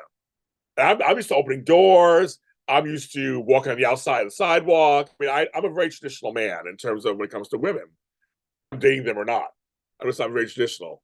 So, yes, but I'm with DC. You shouldn't go on a date if you have no money. Sorry, I think that's rude. My mother used to always say, you gotta have some coins on you at least, just in case. Because what if the date's horrible? What if you get left? What if he leaves you with the month check? I think everybody should have money on them, and or agree on a place you can eat where you're both gonna pay for it, where you both can afford it. I think that's what I think. But again, I'm single, so what the fuck do I know? I've been on one date in the last like 4 years, so who knows? I don't. No, I had a really good date actually. I had a really good date. But who knows? What do I know? I got friends who don't want to pay the bills, so I mean that's another story. But I'm saying for you guys, I'm like it's keep that sock money. That's right, easy bite. That's right, girl. You gotta have that. Yeah, that's sock money. Like I said, that mad money, all that stuff. Most times I heard little mad money and shit. Um, and that koala, I'm there with you also. Honesty is the best policy. As I agree with you. Like I said, I'm kind of a traditionalist. However, I'm me and that date make the rules. So just like in a relationship, we make the rules. We can do whatever the fuck we want. So if you're just like, I want to pay for this time, I'm not gonna be offended by it. That's fine. And I may say, well, next time I will do it. So I don't go on dates if I don't have the money. So that's just me. I'm not gonna assume, you should pay for me. I don't. Well, I don't go higher above my means. If we're going so there, we're going, now I have some rich friends. I'm in Hollywood. I have some rich friends. They always take care of everything. And I let them because they let me know, James, we got money, don't worry about it. Or this is my expense account. Don't worry, the company's paying for it. There's a place called Soho House. You have to be a member. I'm not even a member. But I have friends who are members. They got money. When they come to town, James, meet us for brunch at Soho House. Yes, I am. And I dress up and we get a views of Los Angeles and they pay for it. They pay for it. That's the thing. Look at Tracy, the place that's your man. Believe it or not, there are a lot of well-dressed bums that show up for a daily. That's true. No, I'm Crystal, you're right. You are correct. Correct. Completely. Right, completely. I try to have cash on me if I can. His cards don't go through, things happen. Um, so yeah.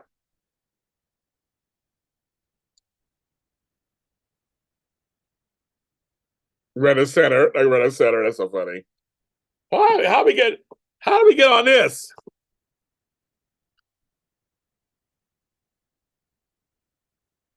And that's my thing, Beauty. I'm always like, I'm inviting you out. I want to get to know you. I'm interested in you, so I want to pay. And then afterwards, if there's a second date to be happening, then we can decide how that works. Because you may go, I want to take you. I have a place I want to take you to next time. Okay. No, I don't have a date. I don't have my claim for a date. I am collecting money for bills. I don't have a date. I'm not dating anybody. Um, I have a mailbox that I have that the fans have me get, which has been wonderful for my business. I need to pay. It's time for me. I pay every 3 months. I had a job that got canceled today, so I'm trying to make up that money, and I need to pay this mailbox. So I'm trying to pay the mailbox. And I have a couple other bills I'm trying to pay. So that's why I'm on here. So Cash App, PayPal, Venmo, and Zelle, I take all those. And that's what it's for. But no, I wish I had a date. I don't have a date. Nobody wants to date me. There ain't nothing going on but the rent, as I always sing. There ain't nothing going on but the rent. You got to have a job if you want to be with me. I mean, that's all it is. I don't nobody date me. That's so funny. AJ wait for a date. I no. There's no dating going on whatsoever. I wish. I wish. Trust me. I wish. I wish. I need a sugar papa. They're in Hollywood. No, they want me. They want me to be the sugar daddy. That's the problem. They want me because I have a house and everything. They want me to be the sugar daddy. I can't find nobody the reverse. Them old men don't want me. Nobody want. I'm not young and tender. They don't want me. I can't find nobody. I can't find a sugar mama. No nothing.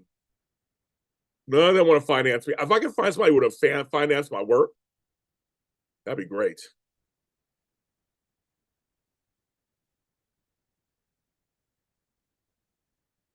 You're a strange. You're extremely traditional. Mother works as I was a housewife.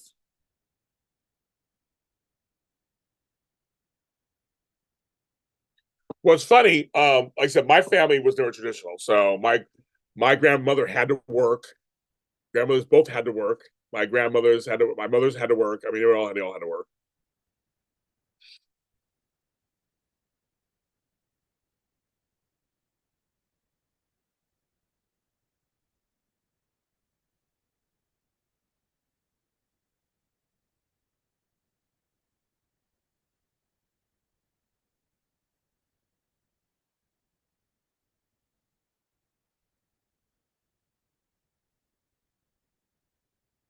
You know? So my mom's gonna think about when you were I think I did. Okay. I know I had morals too back then. I had a couple older guys, you know. Oh, Crystal, they are. So there was a guy I was talking to the other day who was like, I need a place to live. Well, that's not me. I mean, you know, that's just not me. I'm not gonna, you're right. There are guys and women and stuff that are up there trying to, get ahead through dating. So I'm like, yeah, that's not gonna work for me. Well, I'm gonna go out anyway, set a bank account. Well, there's something to be said about that. I mean, there's something to be said about that.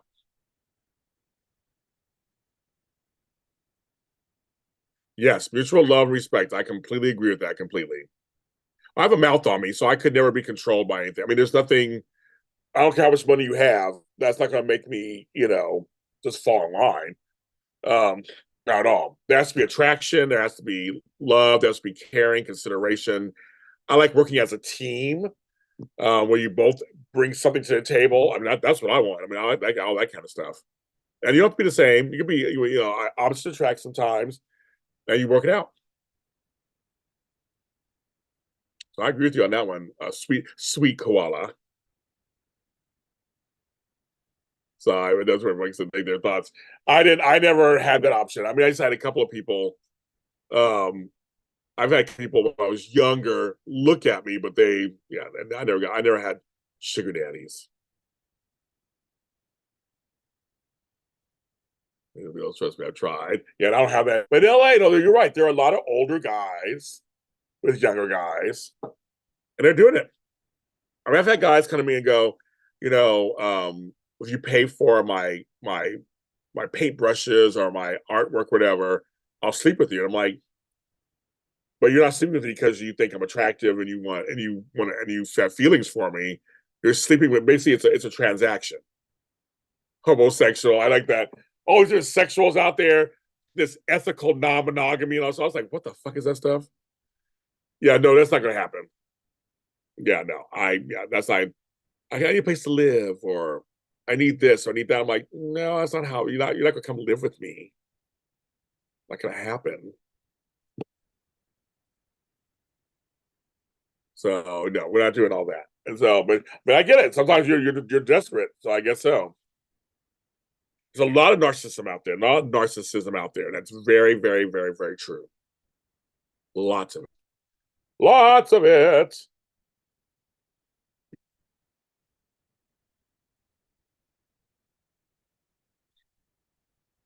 It is. So yes, I am still trying to raise money. Where I am $130 away from my goal. Still trying to raise money. Venmo, Cash Apps, whatever. What did I say? Zelle, PayPal. Thank you for those who have given so much. Thank you so much. I appreciate it. That's going to help. I think right now I can almost pay my mailbox. It's good for 3 months. I pay for it. I get done for about 3 months. It's cheaper for me to do it in a group than paying for it once a month. Ugh. So I did 33 months, and actually I got pictures there. I go pick it up today. So I want to try to pay that at the very least. Then I want to send these packages out to my daughter and grandson for their birthday. That's why DC's like, I gotta run. I might be on late. Who knows? Well, I might be on still. Who knows? I've been on 3 hours so far, so you never know. So DC and Albert both stirred the pot, and now they're both leaving. That's what they did. I mean, as I said, I've been on my soapbox all morning. Ugh, I'm worn out. You guys make me work. Can you talk? So yes,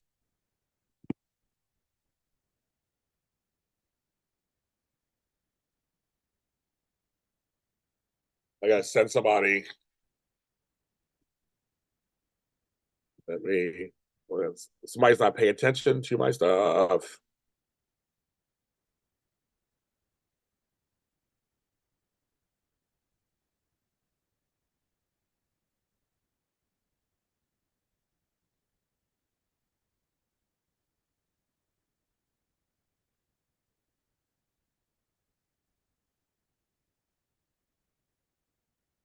Okay. Most people don't want money, most people want love. Like no parasites out there. I'm supposed to value of money. Yep, I agree. I agree. I've no nothing to say opposite of that. I totally agree.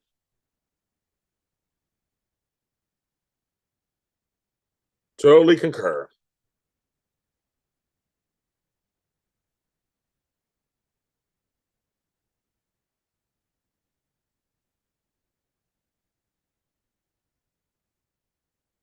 I mean, I've been on 3 hours. And I came on, I've been 3.5 hours. I came on at 8 o'clock this morning, after 8. Cannot believe it. Because this morning my fast. I did a load of laundry. I had some mail come. They picked up my trash outside. You hear them pick my trash outside.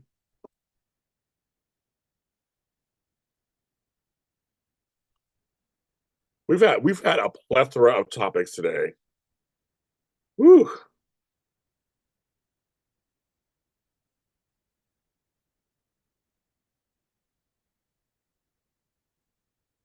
So I got my text. Yes, it says I've been on over 3 hours.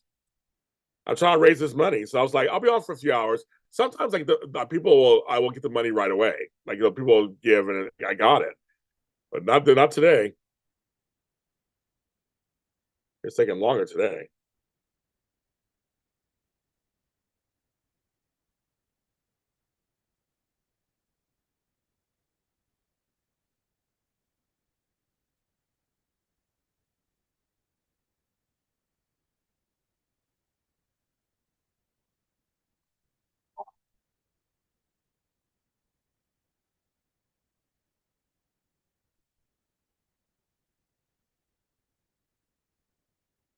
Yeah, this was very much. I don't have a date, sweet koala. I don't have a date. I keep saying, I don't have a date. I'm not dating anyone. I do not have a date. I like keep saying that. I don't have a date. I don't. I'm not dating anybody. I wish I was. Everybody knows on here how much I want to have a relationship. There's no one checking for me. I have nothing going on. I thought I had a prospect, but that person dumped me. I have nothing. Nothing. Nobody. Oh, yeah, Dean Butler. Yes, I know Dean Butler. Yes, oh, I interviewed him. Yes, he was great. We became friends. I like him a lot. Yeah, I did. Well, I did several interviews with Little House on the Prairie folks, Rodimus Para, and with Karen Grassel. I did interviews with all of them. So I've my Little House on the Prairie connection, and Todd Bridges, who was on Little House on the Prairie also at one point. So I've interviewed interviews with all of them. I know. I should do another interview, another marathon. I know. Well, that isn't the plan. No, that's the plan. Do another marathon. I was still trying to figure out because last time I did 24 hours, I did 16 hours, and they totally screwed me over by only airing 12 hours. So I still got an answer from them. So I'm like, I wanted to do 24 hours. So I did 16 and it went by fine. And have guests come on, everything. No, it's free. I work with a lot of PR people. All free.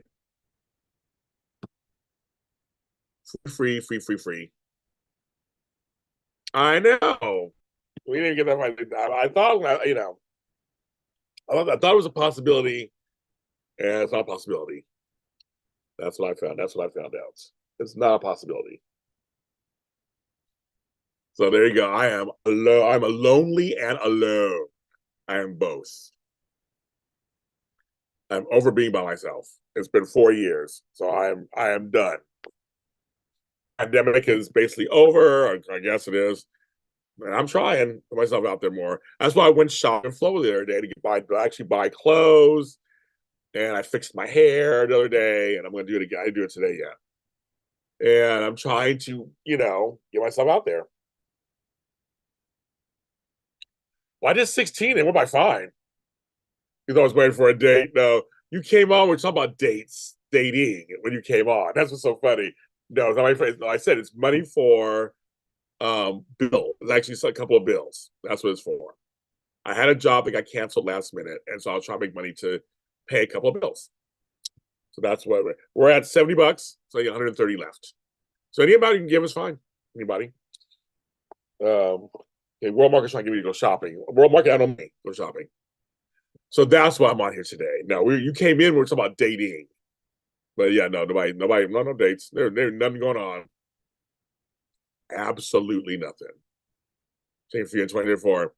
See, the last couple folks you checked for me were not good for me, so they were attached. We'll say that. So I know bills are. I know we hate bills. Can you pay my bill? Can you pay my telephone bill? Can you pay my automobile? Can you pay my chill? I don't think you do. You and me are through.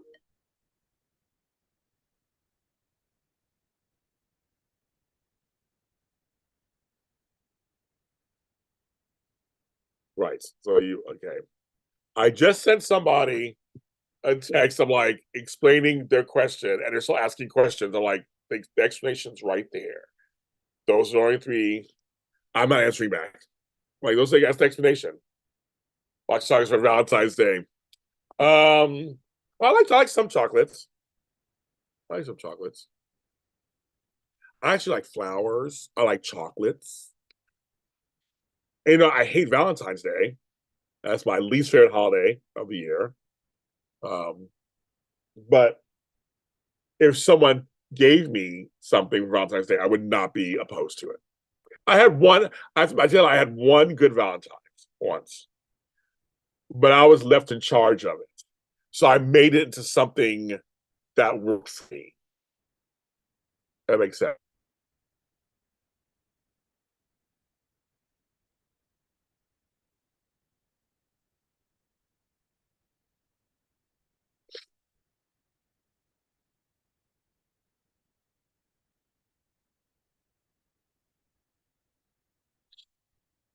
Can you pay my bill? Can you pay my telephone bill? Can you pay my automobile? Thanks for all the likes. Hit the like button if you're here. If you are new to the channel, I wish I say this. Hit the subscribe button. My goal is 5,000 subscribers. That's my next goal. I hit over 4,000. I'm slowly inching my way up there. I put all this content out. I can't seem to get ahead.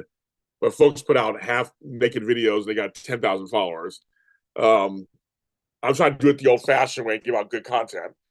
Um, hit the subscribe button if you're not subscribed. I think all of you guys in here are subscribed, so I don't think I have to worry about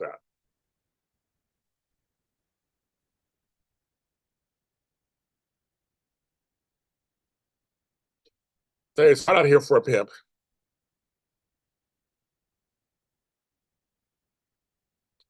Well, I got proposed to on Valentine's Day once. He's like, so yes. So I've been proposed once on Valentine's Day. I said no, I wasn't going to marry that person. But I proposed to on Valentine's Day. So yes. But I don't know, Valentine's. I know it's if you're single, it makes you feel like you should be single. And if you're in a couple, if they try to force you to do stuff that like makes no sense. Like none of you guys want to see all this. None of y'all. I know people like different body types. Oh, I'm like, I don't want to scare. I was scared. I would get less subscribers. People would run from me if I showed you all this. That's not it. I think I showed some titties on an episode once, really fast, and I was like, that's it. I've never done anything. I've never done anything else. No, we're not. Yeah, you guys don't want to see this. Trust and believe. I don't want to see it. But I have lost 25 pounds, so I'm going down. I'm going down. What kind of romantic? Well, no, the person who proposed to me. That's a long story. One day I'll tell it. It's a long, complicated story. I'll tell it one day. Oh, yeah, I can't do it today. I'm just too tired. But one day I'll tell you the story. But yes, but it didn't work out. It didn't work out. It didn't work out.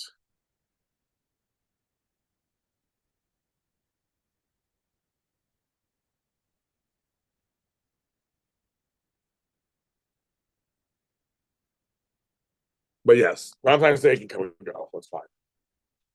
But we'll see. You know, people check me out. They're like, "Ain't nothing happening." I had a couple people message me, and then they just dumped me along the way. I guess I said something they didn't like or whatever. They left. I know. I know. Hey, you know me. I tell truth, shame the devil. I'm not everybody's cup of tea apparently, so that's fine. Yeah, everybody's not my cup of tea either.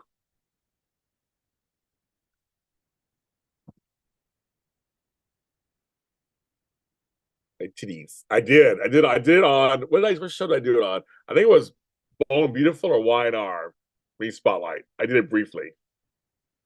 And I was like, yeah, I flashed everybody and I put down.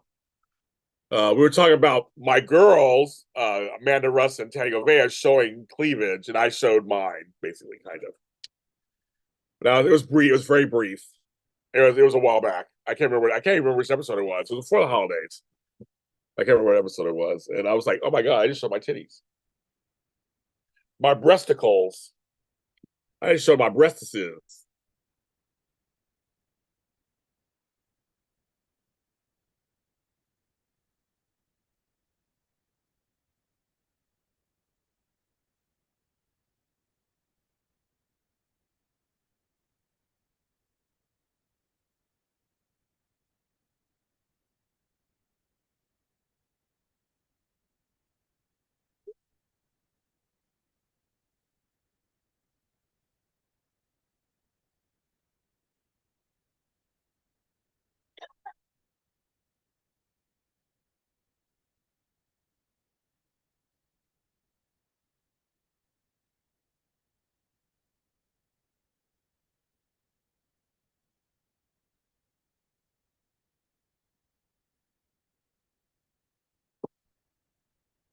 Oh yeah, and there is Matt Litchfield. My mangoes. I showed my mangoes. Yes, I am. And I said I went to the doctor. My insides are great. I don't have diabetes.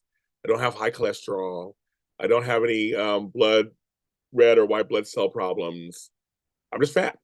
That's all. So I'm losing the weight as I can. And that's all. That's all that is. Thank God.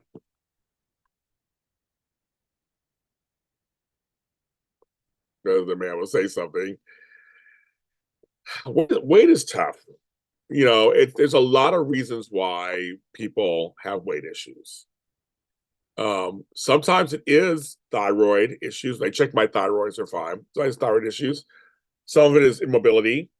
Some of it is hereditary. Some of it is it's a lot of things. I know 21st is a lot. I know it's far away. I know.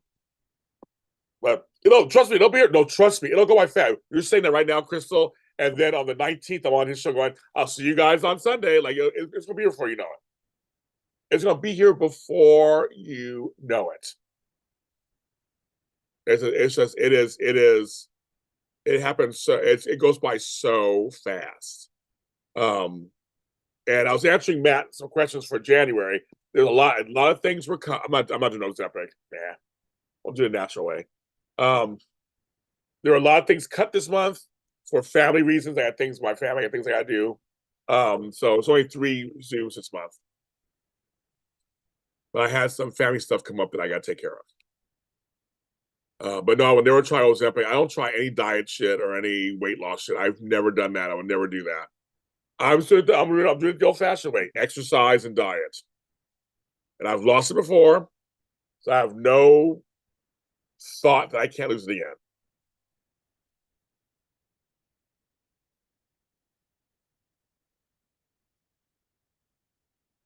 I have no thought.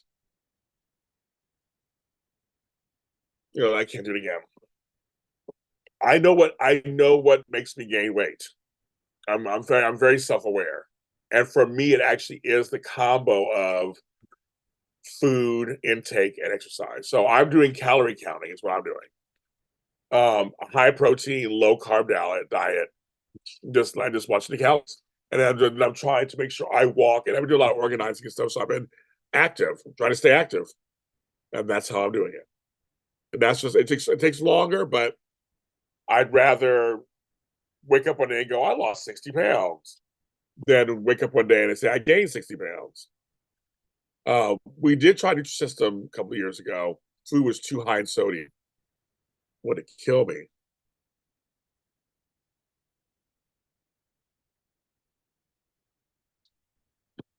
No, still best I didn't like. I'll be right back, kids. Be right back. Be right back. Oh my goodness. It's been a long time.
I'm back. I'm back. Ah. Well, I know she was pregnant again. Dang. Well, she got what 3 kids with him or whatever. So I know she was pregnant again. Yeah, man, I was posting the different ones on here. Um, so far I've gotten paid mostly through PayPal today. So far, PayPal. So 70, 130 will be there. So right now we're at 70. So thank you so much for the folks who gave. Thank you very much. I really appreciate it. I'm almost to where I can pay my thing to my mailbox today. That's what it is. It literally is move around a little bit. I go on a treadmill for 25 minutes. That's it. I don't I don't like, go on it for 2 hours. I'm not going hard. I don't have no desire to do that. But any movement is movement. So I always tell people all the time, if you move enough, the more you move, the more you can eat what you want. I had a friend who swam every day, and swimming's really good for you. And he lost like 70 pounds. But he ate anything he wanted.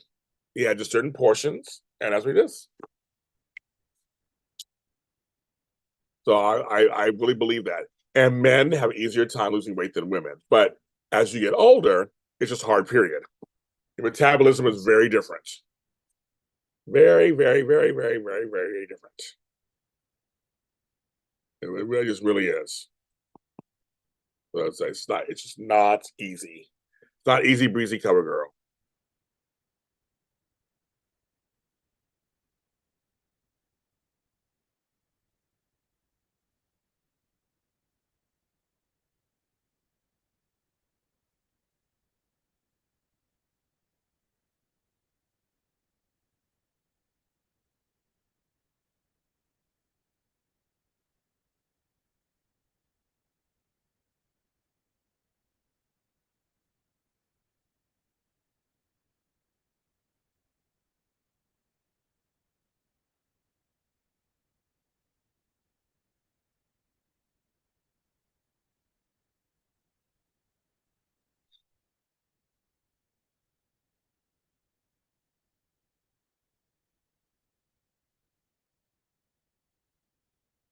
Oh, okay. I get that. Yes.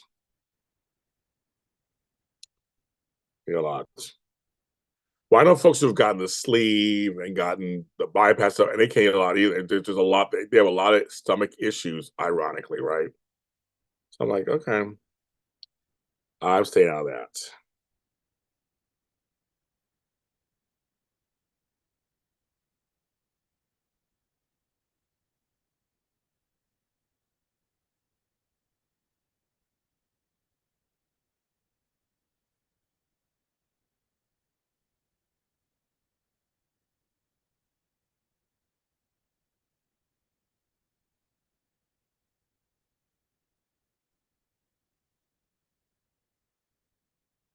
Hey, Nathan, if I was 20, I do things differently.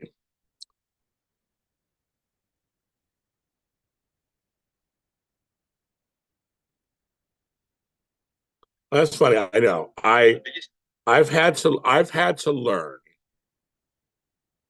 No, girl, that ain't happening. What I had to learn, here's a little lesson I had to learn that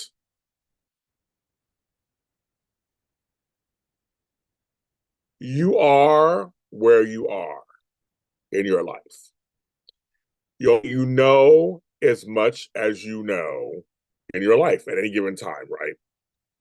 So if I go back in time and change anything,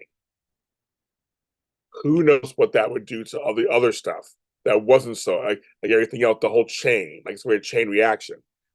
That means if I did this way, I may not have my children, may not have my grandchildren. My mother may have died years ago. My brother may still be alive. There's a whole bunch of things like I don't want to touch anything. And I've just have decided that everything good and bad and ugly that's happened in my life has made me who I am today. So it's I have a lot of experiences. I can talk we have these conversations, we can talk about them and go, when I was 20, I did this instead of blank. You know, it's a lesson for other people. It's a lesson for you. You're like, wow, I learned because if you don't have bad experiences or mistakes, you don't learn anything. So I'm like, okay, I've learned from these. I learned not to do that again. I've learned not to do that again. I've learned what I like and what I don't like. I've learned what I will put up with, what I won't put up with. Like there's a lot of pluses. There's some things in my life that were horrible, horrible things in my life that on some level, yes, I wish didn't happen to me on some level. But because they did, they actually are helping me today in my work, in my personal life, whatever they're up, you know. Some of the traumas are working for me. That means I get a chance to I know what it feels like and relate to people better too. Um, because I mean, there's some stuff I wish never happened to me at all, but it did. And so now for me, I just have learned, I've like, no, I would never want to be young again. I would never want to be young again. I would never want to go back. It's fine. Did it once. That's good. And now I know. I actually know what I know now, right? And that's just kind of it's actually a great lesson for us. Well, if the law is as long as we can live, and I say this for people.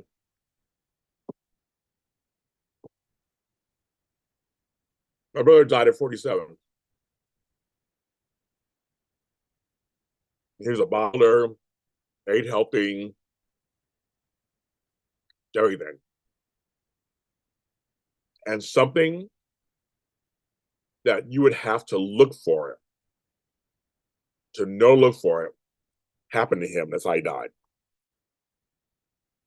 So all that gym time he did.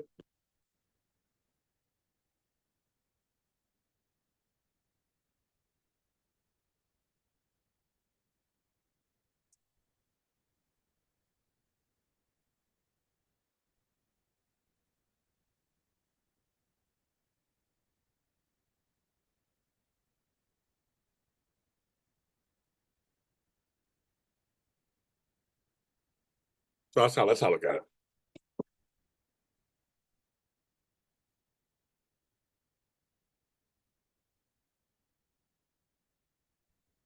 you're a hypochondriac. Okay, some people like that. Hypochondriacs. But here's a sweet koala. Here's what I say: awareness is everything. You have awareness of it, so that's a good start.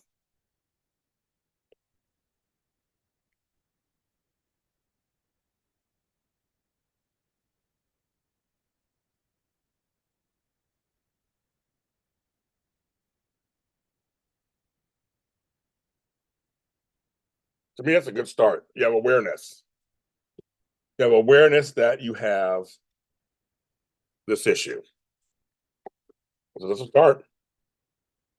You can work from there. You can work from there. Because being a hypochondriac is a mental condition. It's not. People try to dismiss it. It's good that you have to look at that. It's a mental condition.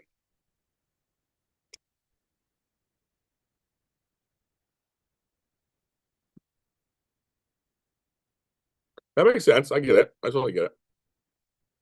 I totally get it.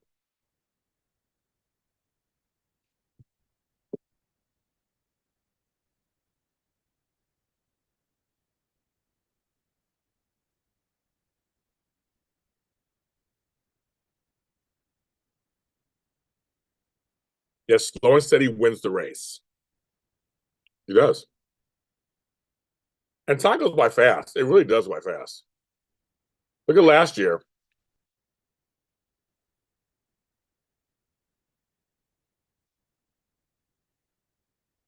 Last year's over. I'm at 46. That happens too.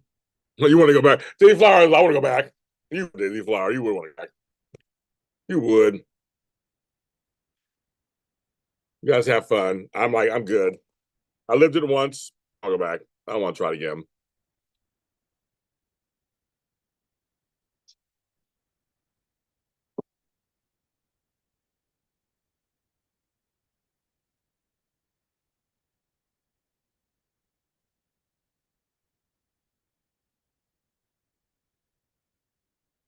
Accessory quality, that is a medical condition. It's a mental health condition.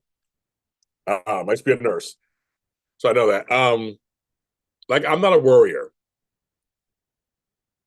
I don't. I'm not a worrier. I don't go straight to worrying. There are folks who go straight to worrying. I'm not a worrier at all. Well, for me, this is just me. So people, get upset with me. For me, I believe in God, and God tells me not to worry. So I don't worry. I do my best. I do my part. To to my half of things. Like I try things. I try to handle stuff. Things like that. But in the back of my mind, I have to believe it's going to work out somehow. That's kind of how I look at stuff. It's going to work out somehow. It's going to have to. It's going to work out somehow. It may not work out the way I look at it, as I would see it or look at it as, or whatever, but I'm going to survive somehow. I seem to survive. I've been here 54 years, 55. So I live with somebody who's a worrier. And he does, to me, I think it's a mental health condition. I just don't, I'm not gonna worry. He's still worried. That's not good because God tells you not to worry. That it's in His hands. So if that's the case, you should not be worrying. Like I said, if you have a mental condition, then maybe help would be the best thing to help you work with that. But I know for me, that's what people in the pandemic can be like, geez, you seem so calm. I'm not gonna worry about it. God will give me the money when I need it. He usually hands it through, or something happens, or this happens over here. Or I've seen too many things happen in my life where it's like, okay, that's divine intervention. I've seen it. Hi, Cookie. I've seen it many times. I've just seen it personally. I've just seen it many times where it's just like I'm like I had it once where during the pandemic because everything shut down and I needed money. Someone they did an audit of one of my old accounts or something and said they owed me money. and it was legitimate. It was legitimate. And the amount they owed me was down to the penny of the amount that I needed for my bills that month, to the penny. I'm like, that's God. That's totally God. I'm like, I was like, okay, got it. And I said, well, just don't. It may not look exactly where you want it to look. It may not happen exactly, but just you have to like let it go. Because worrying doesn't help you at all. Worrying is a silent killer. Stress is a silent killer. Um, I just don't. But I do believe it is a mental thing. Well, worry is a sin. Yes, one of the things is a sin. It's like that. There's some scripture on that. I do have a doctorate in divinity. I mean, just to give you some context. I'm not super religious, but I do believe in God and Jesus and all that. But I just think for me, I just have learned. But I also know how to maneuver and work hard and try this and ask questions. I do my part, and he does his part, and we work it out together. Exactly. That's how I view it. For me, this is for me.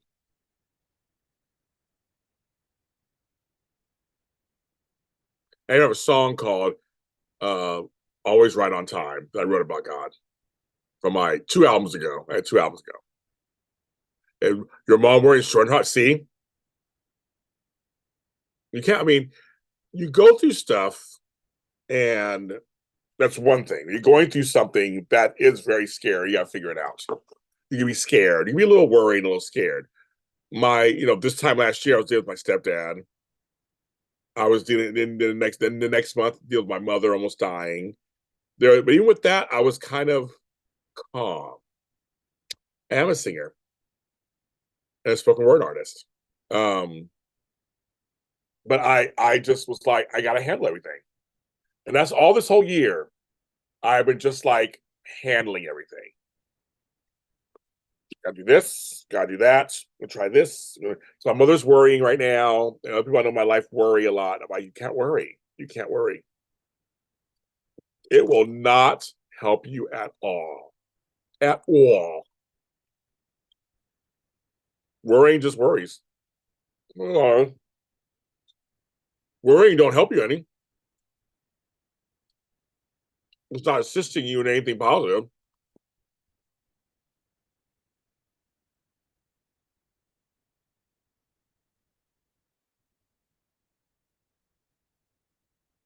Like right now, I'm calm.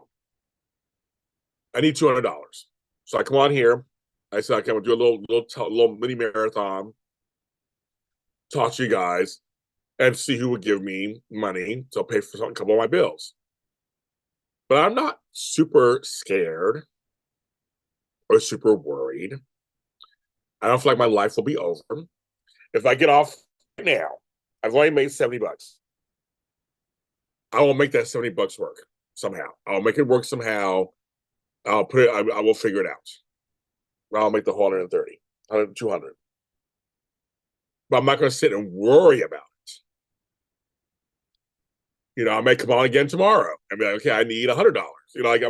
I'm not going to worry. I'm like that. That's just not going to. Or someone later may just happen after my shows are over, send me some money.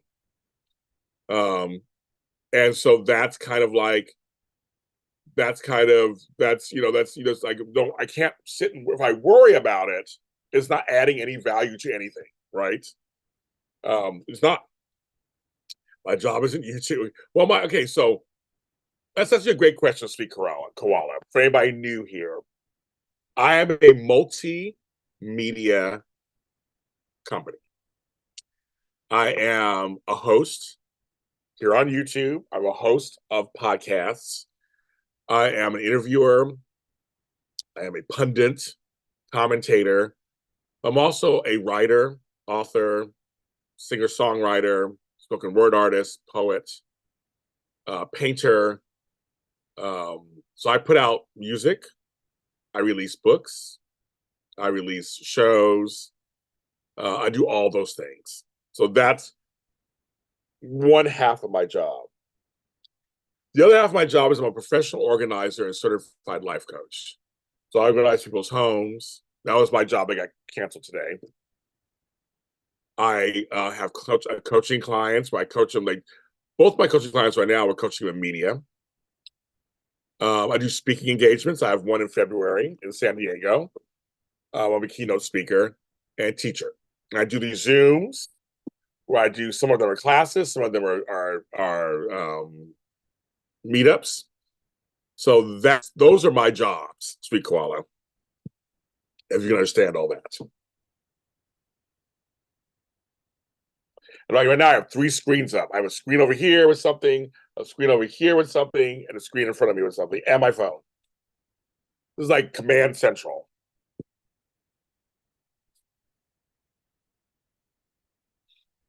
So if that makes sense, Sweet Koala, that's what I do.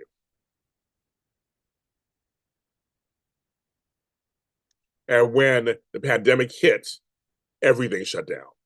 Both of my jobs, everything shut down. And for about 3 weeks, I had to think about what the fuck am I going to do? It was the craziest thing. And I figured it out. And I'm still here. Yes, it can be enough to make a living. Sometimes, yes. I'm playing catch up for about 6 months last year. I was caregiving my family. I couldn't work. So I've been playing catch up for the last 6 months. So, but yeah, well, for me, it can be. Yeah. Some months is wonderful. It's great. But like I said, I paid all my other major bills. Those are paid. Like house and all this stuff. That's all paid. These are like the secondary bills that I do. I don't have credit card debt or anything, so I'm very fortunate.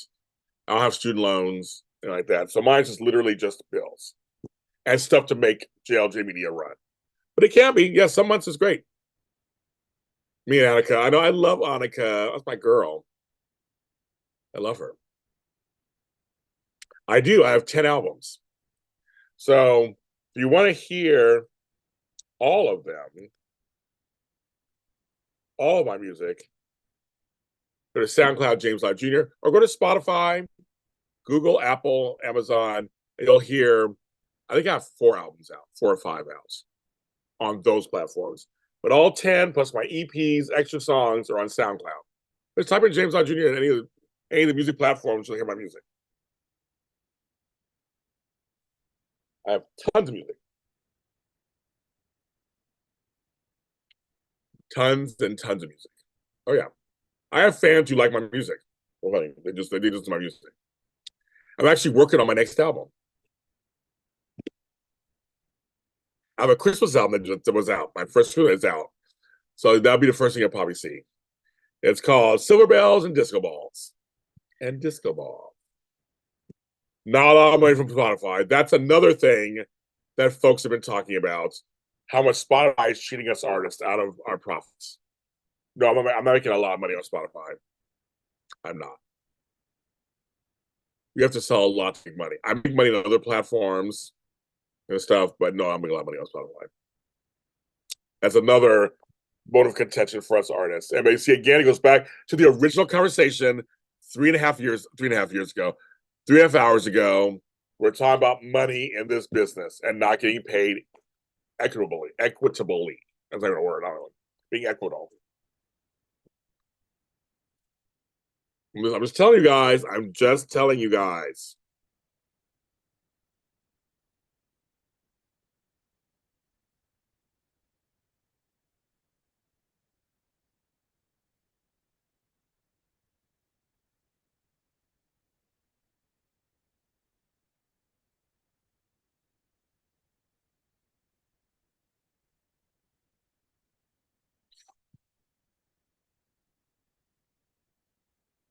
It is hard to make money as an artist. It is. It is for everybody, not just for me, for everybody. It is. Not for Taylor Swift. Who's doing it?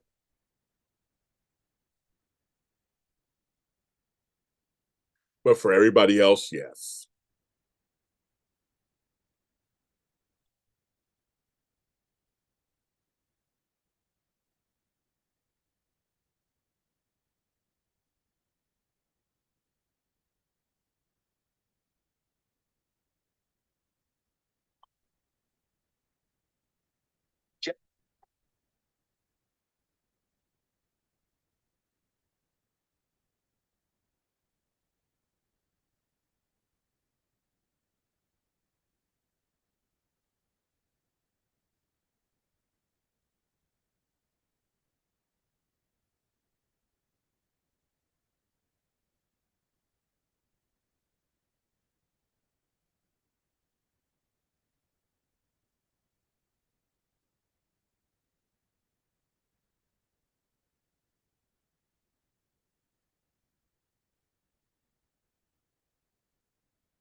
I think it's going forward. I think I'm getting hungry all of a sudden. It's 12 noon. I've been on 4 hours, you guys. I'm gonna have to get off soon. I have to get off soon. Well, like actually, I got things I have to go do. Um, I know I've been on here my whole this was literally JLJ this morning. I will give it to you. This was JLJ this morning live. Made 4 hours. Thank you guys. I wish I could stay on the rest of the afternoon with you guys. I wish I could just keep staying on, but I can't. There you go. Thank you to those who gave. Thank you so much. I appreciate it. I didn't make my goal, but thanks for the ones who did give. I will use what I can with that to do something with that.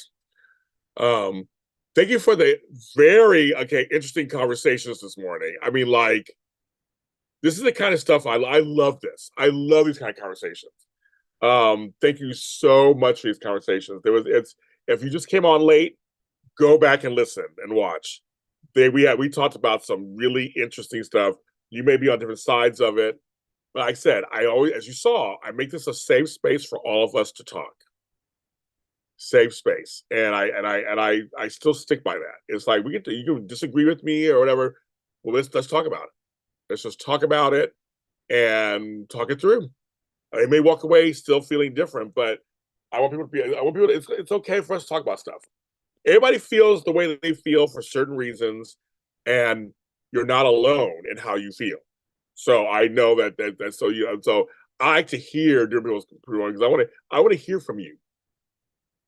I want to hear from you. So I love it. But if you're watching this later, you can still give because I didn't make my goals. So you can still give. I may come on tomorrow morning asking for something, so who knows? But it's all still good. I'm James Lott Jr., of course. It's now the afternoon for all of us.